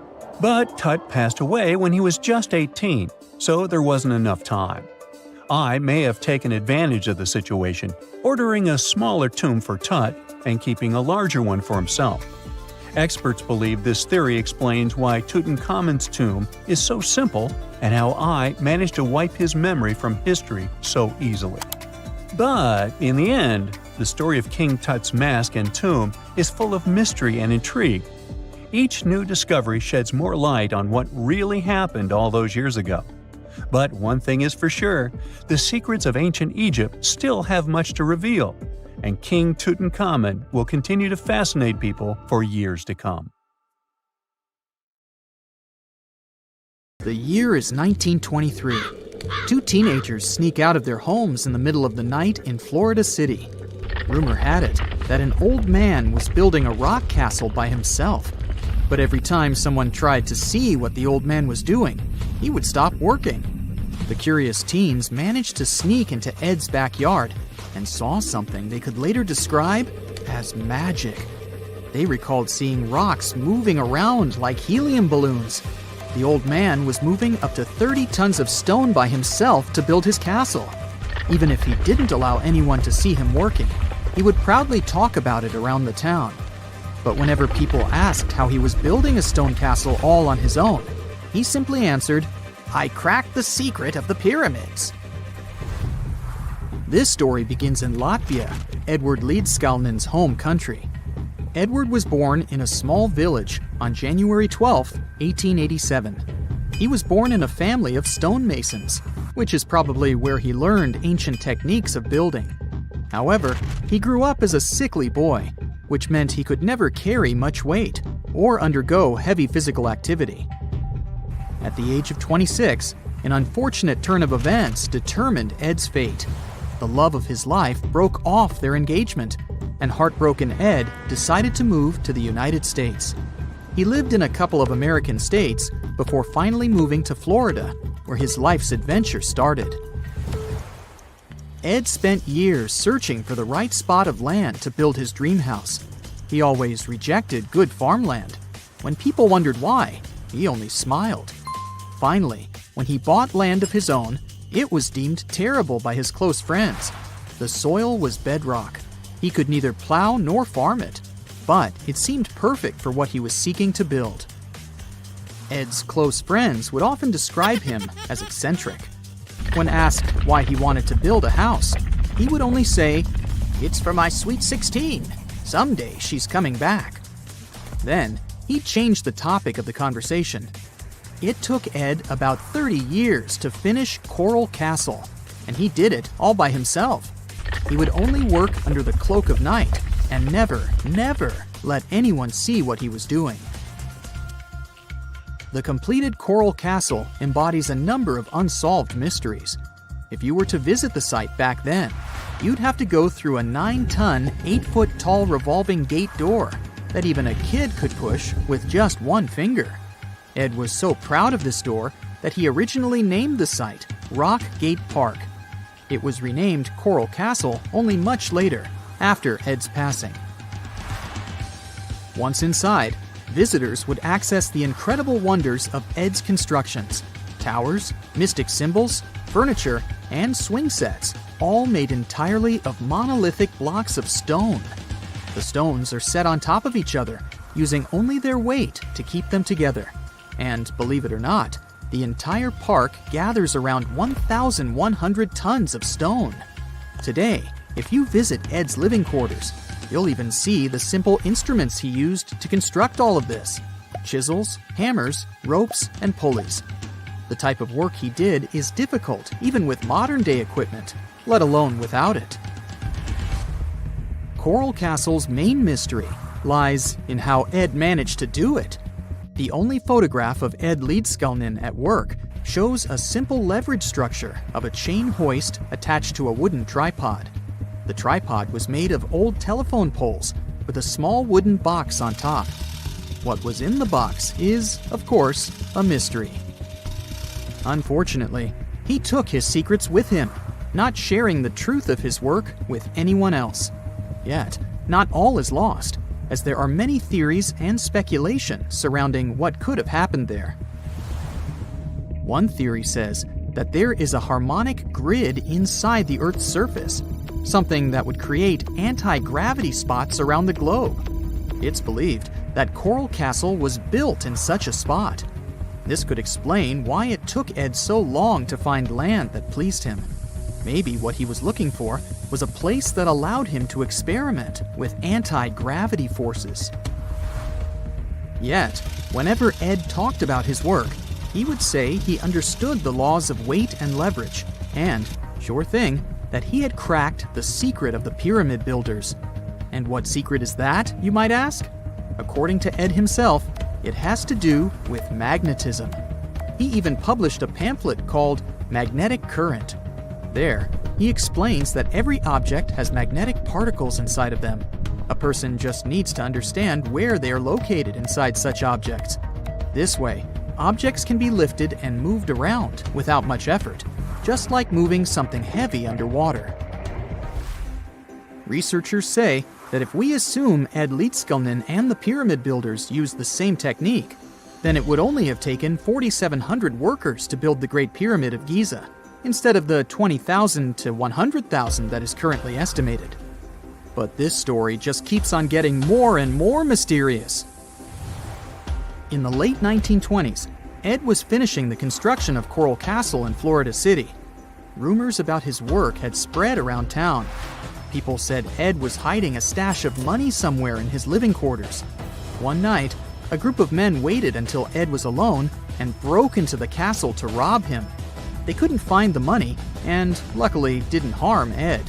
But in the following days, he decided that it was best he moved out of that land. Of course, he took more than his toothbrush along with him. Ed decided to move the entire coral castle to another land, 10 kilometers away from where he had built the park. Legend says he hired a truck driver and asked him to swear secrecy about what Ed intended to do. He asked the driver to look away while Ed loaded the truck by himself, moving all of the rocks without any help. With the truck loaded, Ed and his castle moved to Homestead, Florida, where the park is located until this day. In 1986, a group of engineers from Florida University was called to try to fix the park's gate entrance, the 9-ton revolving door that Ed was so proud of. They arrived with plenty of modern-day equipment, including a 20-ton crane. When the engineers took the door down, they noticed that Ed had used a strange circular stone at the bottom of the revolving door. The engineers couldn't understand how this frisbee-sized rock could withstand 9 tons of weight without breaking into pieces. They sent the rock to the geology department at the University of Florida, but the geologists simply returned the rock, saying they couldn't find a match of this rock in their databases. They couldn't determine its origin. The engineers put the 9-ton gate back into place, trying to use other techniques.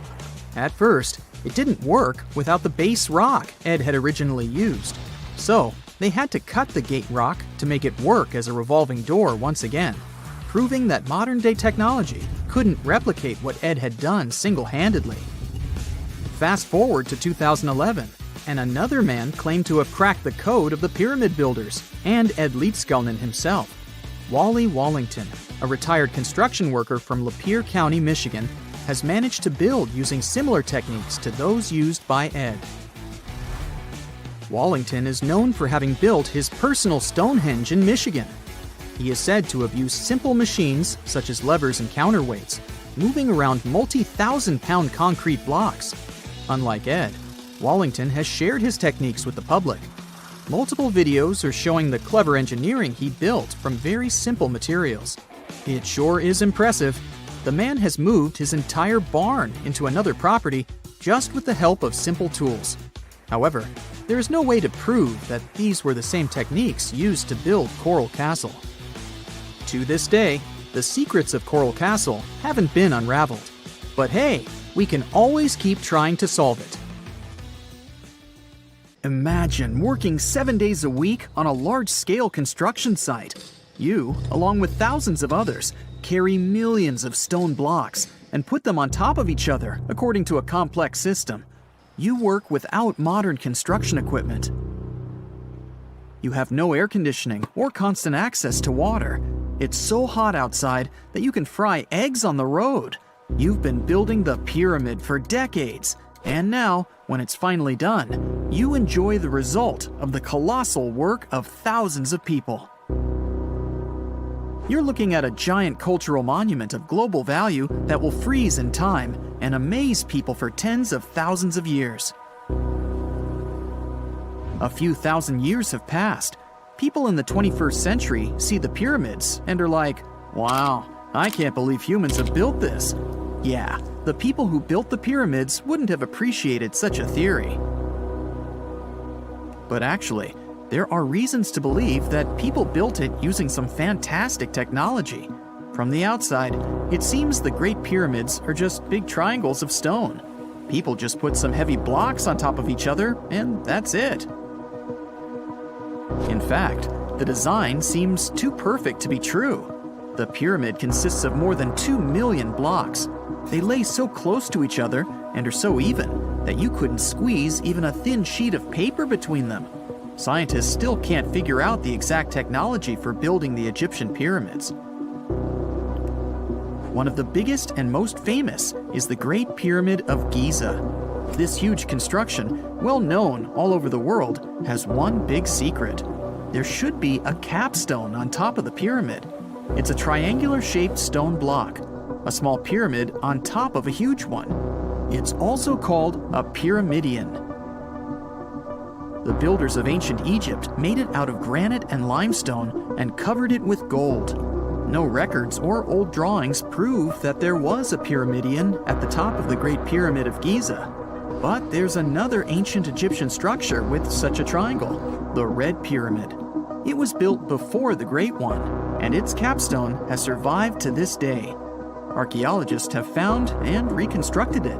But where could the capstone of the Great Pyramid be? It's a mystery that still has no answer. Some are sure that some thieves have stolen it from the top. Maybe they just climbed up and pushed the pyramidion down. It makes perfect sense. The capstone was probably the most valuable element of the pyramid. Many scientists and archaeologists still don't know its exact purpose. Some believe that this peak covered with gold glorified the pharaohs. The capstone reflected moonlight at night and illuminated the entire space around it. During the day, the capstone reflected sunlight with its shiny surface. You could have noticed it from afar. The top of the pyramid was a kind of guiding star for lost travelers. All other stone blocks of the pyramid consist of limestone. People polished them to make them look shiny. In the past, they were even glowing and reflected light. You could see glowing pyramids from space, although they looked like tiny lights. Over thousands of years, winds, sandstorms, and rains have changed the pyramid's appearance. If people had taken care of them all this time, they would have looked like something out of science fiction movies, or the pyramids from Las Vegas. But unfortunately, we will never see their original appearance. Some archaeologists and scientists believe that the capstone could absorb the sun's energy and distribute it evenly throughout the pyramid. No one knows precisely why the Egyptians needed this technology. There's a theory the pyramids are ancient energy systems. The pharaohs applied this energy to use some unique technologies that were more advanced than all the achievements of the 21st century. And the triangular shape of the pyramids was ideal for boosting this electromagnetic energy. In theory, solar radiation, or electromagnetic forces, accumulated at the top of the pyramid, filled the inner rooms, and then went down the walls to the base. Any surface distortion could prevent the flow from spreading, so they had to create a perfectly smooth surface. That's why they installed the blocks so that nobody could squeeze a needle or razor blade between them. Many people believe in this theory because they built the pyramids from limestone. This material can hold energy inside itself. In the inner part, they created granite deposits to cause air ionization, that is, to create an electric charge. They also dug channels under the pyramid for water to transmit electricity. And at the top, they put a gold capstone, the best conductor of electricity. So, this is how you get a great power generator. Different cultures used similar technologies to create electricity all over the world. But these are all theories. If it had been working, humanity would have used these technologies today. There are mentions of the metal industry, chemistry, engineering, physics, mathematics, and astronomy in some ancient records. Most scientists don't believe in all these things. We know the detailed stages of the technology's development in different cultures. In the 21st century, scientists, historians, and anthropologists can track the evolution of all modern devices. If people had created some technological inventions in ancient times, the history of the world would have looked different. Perhaps all the achievements of antiquity could have been wiped off the face of the earth by global cataclysms, and it can happen to us. Just imagine how people would dig up a laptop in 5,000 years. Perhaps they wouldn't understand what kind of device it is. Another Egyptian wonder surrounded by mystery is the statue of the Sphinx. The Egyptians carved it out of a single massive piece of limestone about 4.5 thousand years ago. But scientists still don't know the exact date of its construction or who built it. People painted the Sphinx in different colors, so it looked much brighter and more vivid in the distant past.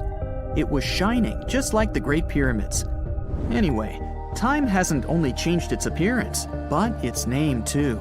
Initially, the Egyptians called it Horemeket. The Greeks renamed it the Sphinx about a few hundred years after it had been built. The Sphinx emphasized the greatness of the rulers of Egypt. It also performed a symbolic function of a watchdog guarding the tomb of the pharaoh and the paths leading to it. This version sounds realistic, since archaeologists have discovered many secret entrances at the foot of the Sphinx. Perhaps these rooms and intricate tunnels lead to underground halls with treasures. And treasures don't always mean gold and jewelry. According to legends and theories, the Sphinx guards the Hall of Records, the storage of all humankind's knowledge. The information about the ancient mythical state of Atlantis could be there. You can find many detailed maps of the internal dungeons of the Sphinx on the internet. They show structures 12 stories deep under the statue. It looks like a small city filled with gold, scrolls of knowledge, and various ancient artifacts. But don't believe all these maps. These are just theories. Several thousand years have passed, but people have very little information about it. Archaeologists know that there are still many strange and exciting things about the Sphinx that are still undiscovered. Some locals are afraid to research because they believe they can awaken something terrible from the underground depths. Therefore, it's mostly scientists from other countries who conduct the excavations. In 1998, scientists discovered strange tunnels leading to empty rooms under the Sphinx. They realized that some people tried to get there through tunnels in the past, and maybe those people took all the treasures that were there.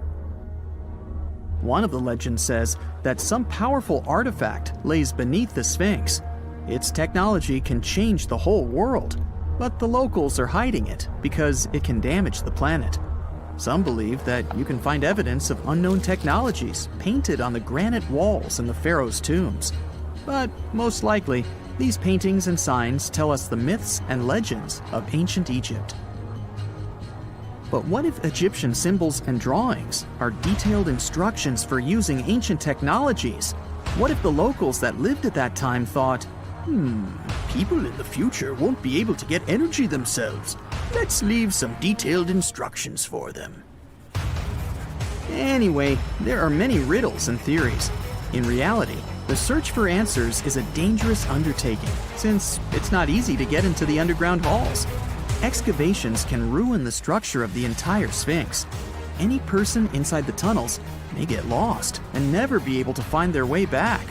Besides, it costs a lot of money. Now, what would be awesome is if people could invent some device that could scan underground areas and show their detailed models. So looky here, scientists discovered ancient artifacts near King Tut's tomb. Turns out, his VIP final resting place looks more like a public graveyard with about a dozen wooden coffins that's been there for around 3,600 years. Now, okay, I might have exaggerated a tad. The 11 tombs weren't exactly right next to King Tut, but they were close, near the same city of Luxor. New findings in Egyptian tombs can help us piece together what life was like in ancient Egypt. And guess what? Ancient Egyptians seem to have been remarkably like us, modern humans. Say, the women have always loved jewelry, and archaeologists retrieved a beautifully made necklace with 30 amethyst beads and 2 agate beads, plus a hippo head amulet.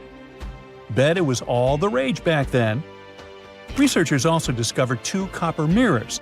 One had a handle shaped like a lotus, and the other was decorated with Hathor, the ancient Egyptian deity of the sky, women, fertility, and love. These recent excavations near Tutankhamun's burial site led to another jaw-dropping revelation. For the first time in thousands of years, fragments of Queen Hatshepsut's Valley Temple were uncovered. This fearless woman was thought to be the second female pharaoh, who ruled with both courage and wisdom, leaving a legacy as solid as the stones themselves.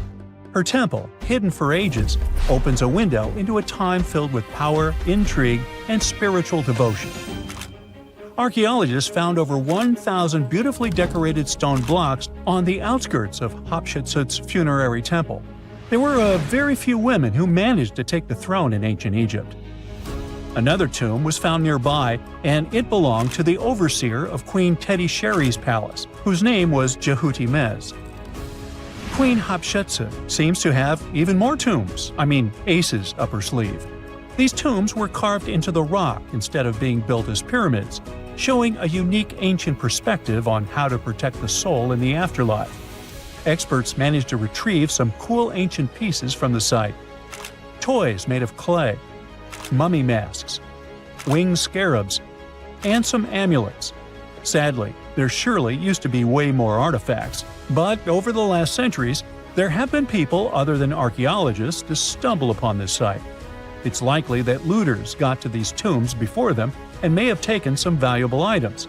But they did leave behind some cool stuff for the researchers, like pottery used for offerings of bread and meat, along with archers' bows that connect the tomb's owners to the Egyptian military.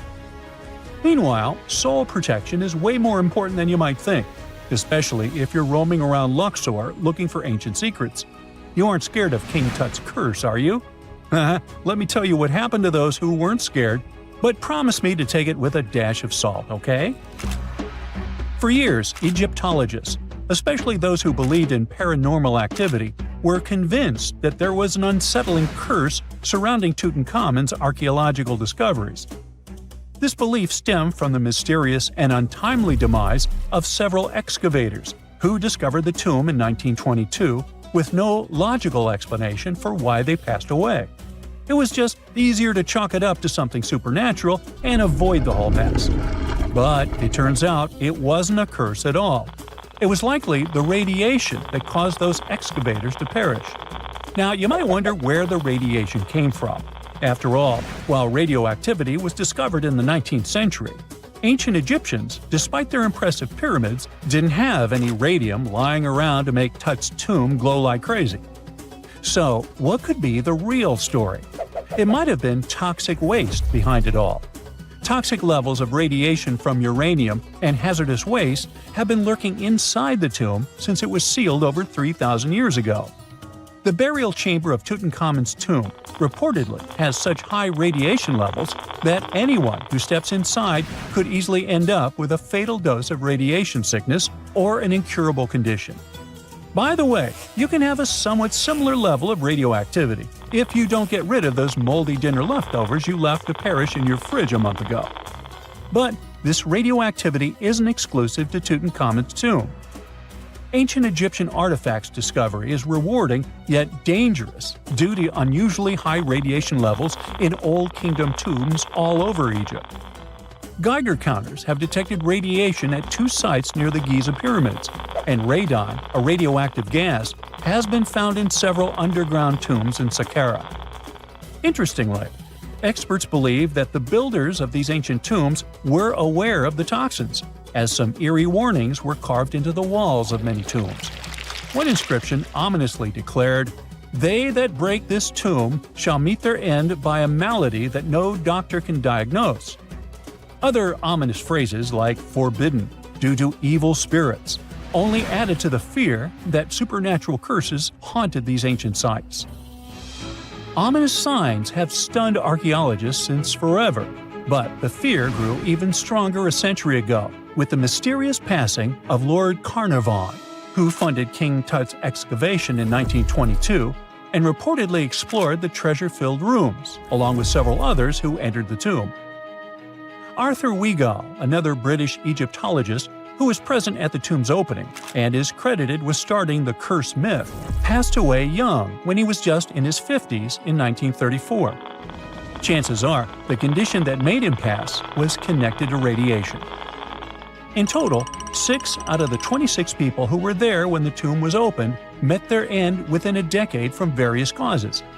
Not only X-ray exposure, those reasons include asphyxia, stroke, heart failure, pneumonia, and even poisoning. Well, isn't this getting a little grim? There was one guy who opened the tomb and somehow managed to avoid the infamous curse, Howard Carter, or so it seemed. Some folks pointed to his survival as proof that the curse wasn't real. After digging up the tomb, Carter published several books on the topic and shifted gears from archaeology to dealing in antiquities for various museums. Despite dodging demise or injury, rumors swirled about how the curse may have impacted him in other ways. One of the big stories linked him to Lord Carnarvon's daughter, Evelyn. Some said he was madly in love with her, but she married someone else, so he chose to stay single. Others claimed they had an affair while she was in Egypt, which ended when her father passed away and she left the country for good. However, there wasn't much evidence to support these stories. Evelyn was just 6 when they met, and they remained friends until his last breath. She was even one of the few attendees at his funeral, but denied any romantic involvement, saying they weren't that close. A year after the revolutionary discovery near King Tut's tomb, Evelyn married politician Sir Brograve Beauchamp and had a daughter. That same year, Beauchamp toured the tomb with his parents, guided by Carter himself. Carter never married and, aside from those posthumous rumors about Evelyn, had no other romantic connections. While the curse adds an intriguing twist to his life story, his tendency to keep relationships at arm's length was evident long before the tomb was opened. It seemed Carter just wasn't a people person.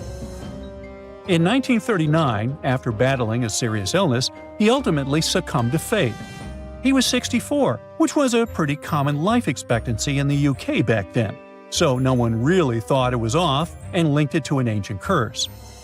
When he passed, it turned out he had several artifacts from Tutankhamun's tomb in his London apartment, which were eventually sent back to Egypt, marking what some viewed as the curse's end.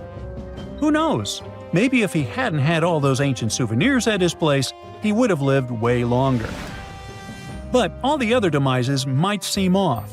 The curse theory was likely fueled by some strange events during the excavation. Carnarvon got a mosquito bite that became severely infected, and around the time they opened the tomb, Cairo experienced a bizarre power outage and a freak sandstorm. Back in England, the Earl's dog, Susie, managed to escape from Carnarvon's house and began barking frantically at seemingly nothing. At least that's what the staff and family saw. Strangely enough, at the very moment her owner's heart stopped, Susie started howling and fell down without showing any signs of life. Maybe radiation didn't play a crucial role after all, and those were indeed ancient artifacts from King Tut's tomb that made them all perish. Spooky, huh? And now we're off to almost 5,000 years ago. Let me take you to ancient Egypt, where back in 2550 BC, guess what? The construction of the Great Pyramids of Giza started. People learned to build cathedrals and skyscrapers, but it wasn't until recently that these massive buildings appeared. It's still a mystery to even modern scientists how these pyramids were built 5,000 years ago. No wonder they are one of the 7 wonders of the ancient world. They're also the oldest of them and the only wonder of the ancient world that still exists in the 21st century. It must have taken a lot of cooperation to build a thing that massive, even for today's metrics. But the Giza pyramids weren't the first pyramids ever. The first one, called the Step Pyramid, was built around 80 years before the first pyramid of Giza, in 2630 BC, for King Djoser. It wasn't meant to be extraordinary, but ended up being quite impressive. It was a pyramid of 6 stepped layers of stone. It was 204 feet high, which is as tall as a 19-story building. And it was the tallest building that existed at that time. It wasn't just a pyramid though, it was surrounded by a whole complex of buildings, including even courtyards. In ancient Egypt, people believed in the afterlife, so everyone, especially kings, wanted to make sure they had everything they needed to get ready for it. Here's why the pyramid complex was perfectly supplied with a lot of objects people used every day. The complex included a pyramid and a kind of a palace. Those buildings had many things the king loved and might need one day, like furniture, food, and gold vessels. After Djoser, building pyramids became common practice, but many pyramids weren't finished. It would usually take about 20 years to build one, but many rulers reigned way less than that. Overall, there are more than 100 pyramids. The most famous pyramids are the Great Pyramids of Giza. The first one and the biggest one was built for Pharaoh Khufu, around 2550 BC. Initially, it was 481 feet tall, which is as tall as a 40-story building. The second pyramid was built for Khufu's son, Pharaoh Khafre, around 2520 BC. It's just a bit shorter, usually standing at 471 feet high, a 39-story building. This is the pyramid with the famous statue of the Sphinx. Sphinxes have a lion's body and a human head. They were built to guard important areas. This one has the head of Pharaoh Khafre and is guarding his pyramid, facing the sunrise. The Sphinx is most well known and is one of the world's biggest and oldest statues. Originally, it had red color and did have a nose. It's still possible to see the trace of red pigment by its ears. But no one knows exactly when the nose disappeared. For some time, the Sphinx was sort of hidden underground, being covered with sand up to its shoulders. Luckily, in the early 1800s, an adventurer with a team of 160 people dug it out. The third pyramid of Giza is the smallest one, being more than twice shorter. Originally, it was 218 feet high, about the height of a 20-story building. Built in 2490 BC, it was a pyramid for Khafre's son, Menkaure. The pyramids are designed to align with the points of the compass, and their sides symbolize the rays of the sun. But back at the time, there were no compasses. Ancient Egyptians figured out the directions themselves, and with amazing precision. To align the pyramids, they used two constellations. Originally, the pyramids were covered in smooth white limestone and had a gold-silver top to reflect the sun. Later, the white limestone was taken from the pyramids by other kings and used for other buildings. Scientists estimated that ancient Egyptians used about 2.3 million stone blocks to build the first pyramid. Each block weighed more than 1 ton. This is the weight of a rhino. Some blocks were even bigger, being almost as heavy as an elephant. 4.5 millennia ago, there was no modern equipment to help build it. There were no machines, no wheels, and even no steel. The only metal available to them was copper. Even today, scientists aren't sure how the Egyptians managed to build the pyramids. There are no records left that would shed light on it. Some even think that Egyptians wanted to keep it as their secret and didn't even record it on purpose. Many believe that poor people and foreigners built the pyramids, but it's not true. Actually, the builders were very skilled workers, and they were fed and paid well. The archaeologists claim that the builders lived in a nearby temporary city and were a highly organized community with a strong leader. Scientists say that around 20,000 people worked on each pyramid complex, and it took about 20 years to build each. It probably was a national project. The construction site was large in resources, and food and essentials were likely to be contributed from all parts of Egypt. Even with all that support, it remains unclear how people managed to cut, transport, and assemble those huge stones. One of the theories suggests the stones were most likely transported on boats down the Nile River. Then, there was a harder part. They had to be moved to the construction site. For that, they probably used wooden sleds. It wasn't very hard to pull them because the sand mixed with the right amount of water was pretty slick.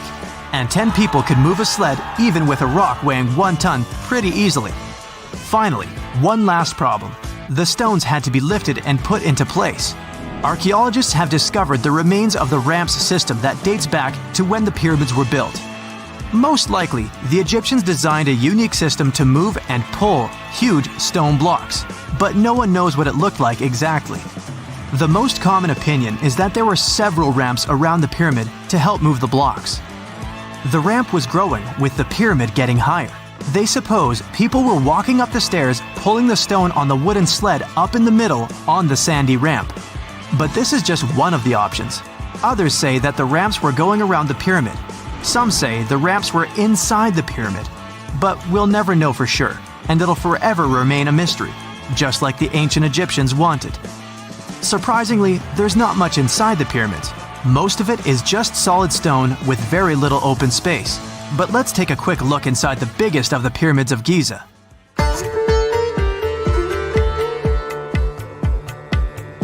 From the entrance, there are 2 stairs, one going down and the other one going up. The descending one takes you to a chamber located underground. That's where the pharaohs are, but not in this pyramid because Khufu wanted to stay higher. The underground room is partly unfinished. The room with Khufu's sarcophagus is called the King's Chamber. It's upstairs and then through the tall and long Grand Gallery. Below the King's Chamber, there's a room called the Queen's Chamber. There are no queens though, and no one is sure why the room is called this. Unfortunately, none of these have any hieroglyphs on the wall. They're just bare. If you want to see them, you should go to the other rooms that are decorated. Those pieces of art are depictions of ancient Egypt's culture and daily life. The texts allow researchers to study their language and grammar. Sadly, the treasures that once were here in the pyramid are long stolen. From that room, there are several tunnels for an unknown purpose. There are many tunnels and passages inside the pyramids. There are many chambers and shafts and secret ways. Scientists have been sending little robots with cameras there for some decades already. And the robots did discover another chamber a bit upstairs with hieroglyphs on the walls. But even today, much of the pyramids is still unknown, and there's no so-called building plan of the pyramids. Egyptians did create a mystery no one can crack for 4,500 years already. Scientists recently started to X-ray the pyramid to learn what's inside it without entering it and its narrow, mysterious tunnels. The ancient city of Taposiris Magna is hidden on the northern coast of Egypt. These days it has very little of its former glory, but what lies beneath it may hold the secret to uncovering a famous mystery, that of Cleopatra, the most memorable Egyptian queen in history. The recently discovered tunnel is also known as a geometric miracle for its time. Excavations have uncovered a 43-foot-long structure below the ground, which is partially submerged in water. Its shape and construction technique are similar to that of the Eupalinos tunnel, another amazing ancient discovery. This one is located in Greece and was built by excavating simultaneously from 2 points, aiming to have them meet in the middle. The use of math and geometry to make this construction was astonishingly precise for those days, more so since it was built near a mountain. Archaeologists that have been working on the Taposiris Magna site since 2004 believe this tunnel may lead to the lost tomb of Cleopatra. The clues they found so far seem to back up this theory. For starters, the city and its temple were built by one of Cleopatra's ancestors, Ptolemy II. All the architecture seems to indicate it was dedicated to the ancient spirit Osiris and his queen Isis. Throughout her reign, Cleopatra did try to associate herself with Isis, so it may be no surprise she chose this location as her final resting place. Scientists have yet to pinpoint Cleopatra's tomb, but research continues with the help of modern technology. To study this location better, archaeologists have even used a special device called ground-penetrating radar. This tool allows us to analyze what lies beneath the ground without being intrusive. Since this tunnel is so old, research needs to be done very delicately. Seeing pictures of what's underground before you start digging is incredibly useful and has been done here since 2011. Finally discovering Cleopatra's tomb may help us piece together her story, especially what might have happened during the last portion of her life, which is still surrounded by mystery. We still don't know the exact cause of her passing. Some believe she may have let herself be bitten by a poisonous Egyptian cobra. Others have suggested that she was well accustomed to toxic substances, even hiding some in her hairbrush in case she ever needed it. But that's not to say she chose to use it on herself. We do have a lot of other interesting information on Cleopatra that's equally as impressive, like the fact that she had a stylist. Most of the images you've seen depicting this famous queen show her wearing black eyeliner. This look was put together by Airas, a woman known to have been her personal beautician. She traced the long line from her eyes to her temples, a makeup technique still used today to enhance the eyes. Airas was an important figure throughout Cleopatra's life, known also as her confidant and close friend. There are even theories that suggest Airas was there by her side when she passed away. Despite her well-thought-out looks, Cleopatra wasn't as pretty as she's described. Or at least, that's what recent research has pointed out. Sure, if we look at movies and modern imagery, she's depicted as this incredibly beautiful woman with symmetrical and delicate features. However, if we look at coins showcasing her image from back in the day, her looks are rather average. Her image on the coins might have been adjusted too, to make the queen look stronger in the eyes of her people. so there is no trusted source available to confirm her image. But her description in most pieces of ancient literature speaks of her other qualities, like her voice and personality, not of her beauty. Cleopatra might have been the most famous Egyptian queen to this day, but she wasn't the first choice. She did have an older sister, Berenice, that was initially supposed to take the throne. Berenice passed away before she could do that, so Cleopatra took on the role and began investing in her education. She traveled throughout the country quite frequently, so she could become accustomed to her people and their needs. She was only 18 when the responsibilities were passed down to her, and immediately gained popularity because of her intelligence and education. Her taste in literature was quite good too. She was known to be a fan of Homer, the famed Greek philosopher and poet. Cleopatra loved to write as much as she loved to read. There are even claims that she wrote a book on medicine and cosmetics, but we have no evidence to this day that such work ever existed. Part of being a great leader back then meant you had to speak multiple languages. Cleopatra clearly understood that, and that's why she's rumored to have known many languages to varying degrees. Some archaeologists suggested she spoke Greek, Egyptian, and Ethiopian, as well as many Arabic dialects. She might have even spoken Latin, but there's little evidence to support this claim.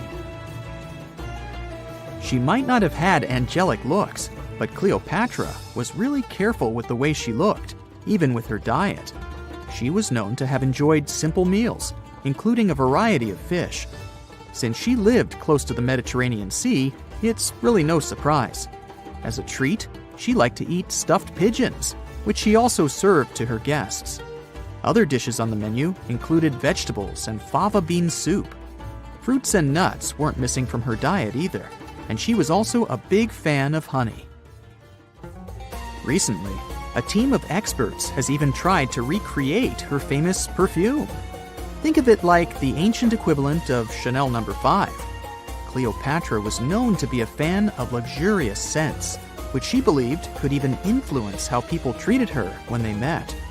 The basis of this scent is myrrh, a resin gathered from a local tree. Other ingredients added to the mixture were also found back in the day, like cardamom, olive oil, and cinnamon. The results may not be quite as delicate as the perfumes we know and use today. Its consistency was way thicker, and the scent lasted way longer. When she was at the height of her power, Cleopatra might have been the richest person in the world. Back in the day, she ruled over a territory that stretched across the Mediterranean, from modern-day Libya in the west through Egypt to Syria in the east. This is the largest territory ever ruled over by a woman. In today's currency, her worth might have been somewhere around $95 billion. The calendars we use today may have been introduced by Cleopatra herself. She presented the idea of leap years and leap days to Caesar, the Roman emperor she was known to have been close with. Taking her advice, Caesar made these adjustments part of the official Roman calendar. The ancient Egyptians already knew the year was longer than precisely 365 days. They discovered this by studying the brightest star in the sky, called Sirius, and concluded that a year is actually 365 1/4 days long. It was Elizabeth Taylor that famously introduced Cleopatra to pop culture when she played her in the 1963 film bearing the same name.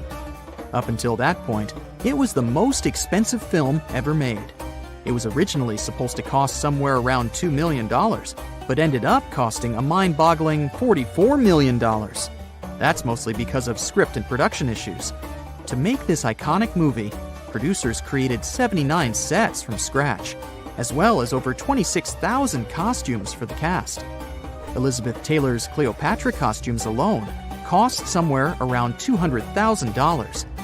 Thankfully for the producers, the movie made headlines and was well received by critics, making it a box office success. A lot of people associate Cleopatra with another famous Egyptian ruler, King Tutankhamun, nicknamed King Tut. Surprisingly, apart from both of them being Egyptian pharaohs, they have nothing else in common. For starters, King Tut lived around 1300 years before Cleopatra did, and there is also no connection regarding their ancestry.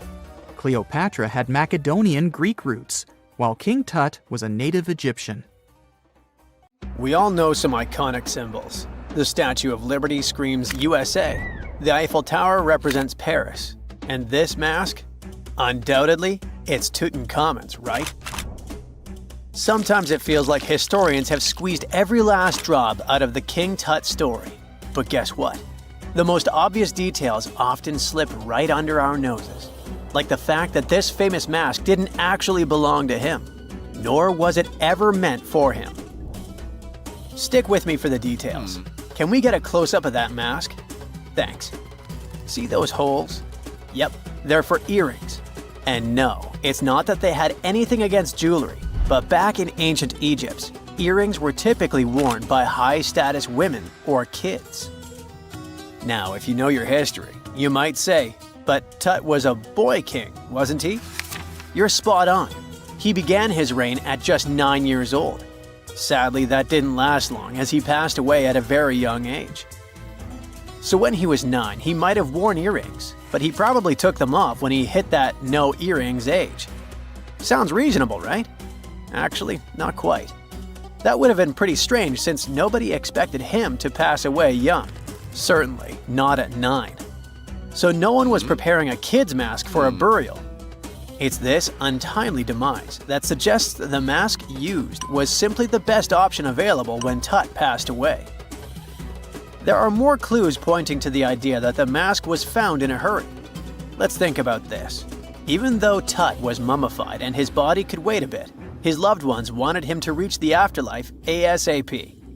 Some experts even believe the paint in the tomb was still wet when it was sealed. But look at his mask. It's a masterpiece. There's no way it was made in a rush. It's way more elaborate than other simpler cartonnage pieces.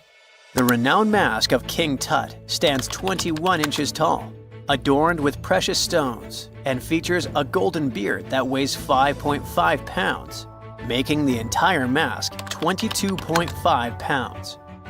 Okay, I'm a bit confused here. So it seems like it was probably a kid's mask, but it had a beard? I've never seen a 9-year-old with a goatee, and I'm guessing you haven't either. Just think about it. A grown man's face compared to a kid's face. Fun fact for you, our faces pretty much stopped growing at the age of 16, so by 19, Tut would have definitely had the face of an adult man. Can you imagine trying to fit a relatively small kid's mask on a grown man? That would have been super embarrassing, and no one would have let that happen. Right, let's dismiss the kids theory. Now, the second option, if you remember, is that the mask could have originally belonged to a woman. This is where the beard theory comes into play. Some researchers believe the beard might have been added later on. Here's another twist. What if the mask was actually made for Nefertiti herself, who ended up maskless? In this case, there are two discoveries. Two birds with one stone. For now, it sounds like a conspiracy theory, I know. But let's give it a shot and delve deeper into the details. So, Tut passed away in around 1323 BCE, probably due to malaria. He had other health issues too, like when he broke his leg, and records suggest he wasn't in the best shape. As for Nefertiti, we have no solid data about her demise. Plus, nobody knows exactly when or where she was buried. The supposed year when she passed away is around 1330 BCE, but she could have lived longer, and the mask was intended and prepared for her. Or maybe they just took her mask right from the burial chamber. After all, they were family. Well, sort of. She was said to be his stepmom, having been married to Akhenaten, who was likely Tut's father. But this is not 100% accurate. Some scientists doubt it. Ah, these ancient Egyptian families. It's hard to keep track of who's who. I know, you're not yet convinced that Tut wore a lady's mask. Let me share one more theory with you. Meet Howard Carter, the enthusiastic archaeologist who discovered Tutankhamun's tomb. It was located in the Valley of Kings outside Luxor, and, to everyone's surprise, was nearly intact. When he entered, he noticed something odd. This didn't feel like a pharaoh's burial chamber. It was classy and all, but it had a vibe that suggested it was made for a woman. Typically, Egyptian pharaohs had larger tombs that suited them better, and even more strangely, it was oriented to the right of the entrance. This didn't add up. That orientation was typical for female chambers, which Egyptian queens used. Another red flag was that the chamber appeared to have been built in stages, and all the artifacts, around 2,000 of them, seemed hastily placed there. Even more curious, they looked like they were meant for other royals. Carter discovered this burial site in 1922, but it remained a mystery as to why it was so bizarre. Almost a century later, Nicholas Reeves thought he may have solved the puzzle. He claimed that King Tut might not have been the original resident of the tomb. Instead, he suggested that the undisturbed resting place of the legendary Queen Nefertiti could be hidden behind the walls of the boy king's burial chamber. Nicholas studied high-resolution photos for months, meticulously examining every pixel. One day, he focused on detailed scans that revealed the texture of the tomb's walls beneath layers of paint. He spotted what he believed to be outlines of two doorways that had been blocked and plastered over to hide them from view. The more he looked, the more it seemed real. Could it be a tomb within a tomb? Nicholas theorized there was a hidden storeroom behind the western wall of King Tut's tomb, and his chamber might just be the outermost section of a larger corridor-style network of rooms. It all sounds fancy, but sorry to break it to you, Reeves' theory was debunked. To find out if he was onto something, experts had to use ground-penetrating radar to see the unseen. Reeves' idea was that if there were gaps, it could indicate the presence of additional rooms. And at first, in 2015, one expert even thought he had found a hidden room. But the glory didn't last for long. A year later, after double-checking, it turned out there were no hidden doorways. By the way, Nefertiti isn't the only legendary woman from Egypt whose burial site remains a captivating mystery. There's a cool legend about Cleopatra that you might enjoy. It's said that she once declared, "No man will ever find my tomb." Kind of fitting, right? After all, the person who's come closest to uncovering her final resting place is a woman. Fast forward a few millennia after she passed away, and while no man has located it, archaeologist Kathleen Martinez believes she might have cracked the code. She's been on the quest for Cleopatra VII's tomb for nearly 20 years, and recently discovered a bust that she thinks represents the famous queen. However, not everyone is on board with her claim. Some experts argue that the bust doesn't resemble Cleopatra at all. Alongside this intriguing marble statue, Martinez's team also unearthed 337 coins, some of which, less controversially, feature Cleopatra's likeness. But the real part is that it's still not officially confirmed. There's no doubt about the existence of the small bust. It's carved from white marble, fits in one hand, and shows a woman wearing a royal crown, according to a translated statement from the Egyptian Ministry of Tourism and Antiquities. The big question, though, is who it actually depicts. While Martinez insists this statue is a representation of Queen Cleopatra VII, many other archaeologists argue that the facial features don't match, suggesting it likely belongs to a princess instead. Sorry, I can't resist the temptation of breaking the magic for a moment. Some folks believe that the whole idea of "no man will find my tomb" is misunderstood. Even if she did say it, what she probably meant was "no living soul," and it wasn't about gender at all. It can as well be just a beautiful legend. Toodaloo! You're digging in Egypt's famous Saqqara necropolis, also known as the ultimate VIP graveyard for pharaohs, when suddenly you find a giant pink door hiding something no one knew existed. Behind this giant stone door, one that wasn't supposed to open, by the way, you find a lost tomb of Egyptian royalty. Alright, history lovers, it's time to buckle up because archaeologists just pulled off something straight out of an Indiana Jones movie. Let's travel all the way to Saqqara, one of Egypt's most mysterious and treasure-packed ancient sites. The star of the show? The prince you've probably never heard of, Prince Userefre, son of King Userkaf. No one important, just, the founder of Egypt's 5th dynasty. No big deal. But the way his tomb was discovered… It all started with a massive door, made of pink granite, no less. But this isn't just a regular stone slab. This thing is about 14 to 15 feet tall and 4 feet wide. A giraffe could easily walk through it. This door is also definitely heavier than your neighbor's SUV. But here's the twist. It wasn't a real door. It was a false door, a symbolic gateway meant to allow the spirit of the deceased to pass between the world of the living and the afterlife. Normally, that's where the story ends. After all, false doors are common in tombs. But this one was extra special. You see, false doors were usually made out of limestone, which was pretty common and found everywhere in Egypt. To build one out of red or pink granite, people had to bring these rocks from a quarry located 400 miles away. And you can bet this wasn't a cheap trip. According to Egyptologists, this is the first time a false door of this size and material has ever been found in Egypt, making it a totally unique piece of architecture.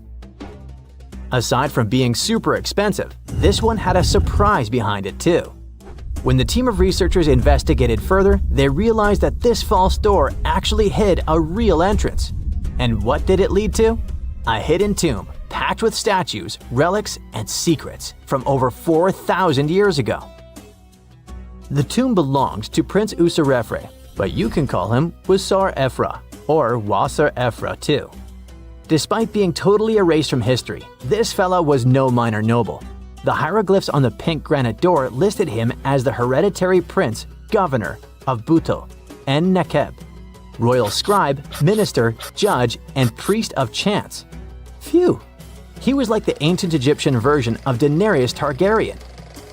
These inscriptions not only identify his political and religious roles, but also suggest he held significant power in Lower and Upper Egypt, bridging both regions through his titles. One title in particular, the Priest of Saqqara, links him to the deity of the necropolis, the one with the falcon head. This god was the patron of the living and god of the dead at the same time. So I guess the Forgotten Prince was sort of a big deal, considering that his tomb was placed in such a prestigious location within Saqqara.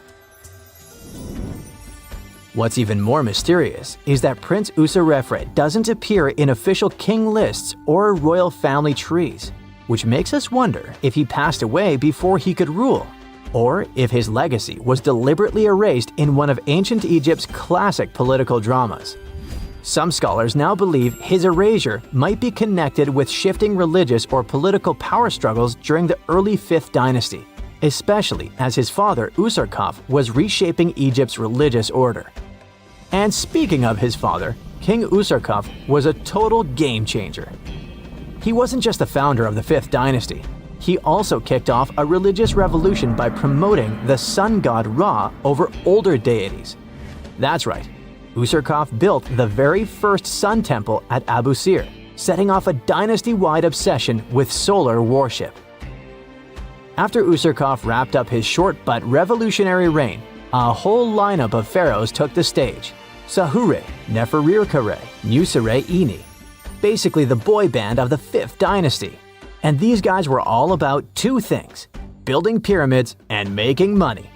They weren't just stacking stones, they were expanding Egypt's influence, opening up trade routes to far-off lands and blinging out their temples like it was nobody's business. Back in the tomb, things got even cooler. There was a beautiful red granite offering table covered with inscriptions detailing ritual foods, like an eternal menu for the afterlife, because they believed the deceased could magically eat this food. Fun fact, it was the funerary priests and their families that actually ate the food. There were also pottery shards, amulets, and painted walls, but the real showstoppers were the statues.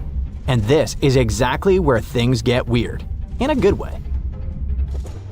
The team found statues of King Djoser, the guy who built Egypt's first pyramid, his wife, and their 10 daughters, inside Prince Userefre's tomb. Hold up. Djoser lived a few centuries before Usarkaf, so what were his statues doing there? Turns out, scientists don't really know. These statues were built during the reign of King Djoser himself and probably belonged to that first ever built pyramid. Experts believe these statues were probably relocated during the 26th dynasty, thousands of years after Djoser, maybe to protect them from destruction, or maybe because they were still venerated. Basically, ancient Egyptians were hoarders, but classy ones. Scientists also know for a fact that some engravings and statues found there were made way later, which means that this tomb probably turned into a deposit for fancy stuff. Or maybe this was just really ancient interior decorating. Anyway, that wasn't all. There was another pink granite entrance on the eastern side of the tomb, with inscriptions linking back to King Nefertiti, another 5th dynasty pharaoh who also tried to build his own pyramid, but failed. And near this second entrance, archaeologists found something never seen before in Saqqara: a set of 13 pink granite statues, all sitting in a row on a high-backed bench, like they were waiting at the DMV of the afterlife. Some had elevated heads, probably representing the prince's wives, while others were missing their heads entirely. One black granite statue was found upside down. Maybe it had taken a tumble sometime during the tomb's long, quiet centuries underground. According to archaeologists, the positioning and head shapes suggest that these statues followed a strict social hierarchy, with the central figures likely representing higher status individuals, while the headless ones might indicate unfinished work or later vandalism. And speaking of black granite statues, another one was found standing proudly inside the tomb. Based on its design and inscriptions, it looks like it was placed there during the 26th dynasty, the same time those Djoser statues were probably moved in. This suggests the tomb didn't just sit abandoned, it was reused, adapted, and maybe even honored by later generations. And by the way, black granite was associated with Osiris, the god of the underworld, during the late period, which means that this statue's presence is a clue that the tomb was a ritual space long after the prince's death. All of this, giant granite doors, surprise statues, reused tombs, adds up to a truly thrilling find. Prince Userefre may not be a household name yet, but his tomb is now one of the most fascinating ever found in Saqqara. It tells a story not just of the Old Kingdom, but of how ancient Egyptians kept connecting to their past, even thousands of years later. So, what does it all mean? Why hide a tomb behind a fake door? Why pack it with statues from different eras? And who exactly was Prince Userefre? These are the kinds of mysteries that keep archaeologists digging and keep the rest of us fascinated. In the end, this discovery isn't just about one tomb, it's about how much is still waiting beneath the sands of Egypt. As more gets uncovered, we're reminded again and again that ancient history isn't gone. It's just sleeping behind massive pink granite doors.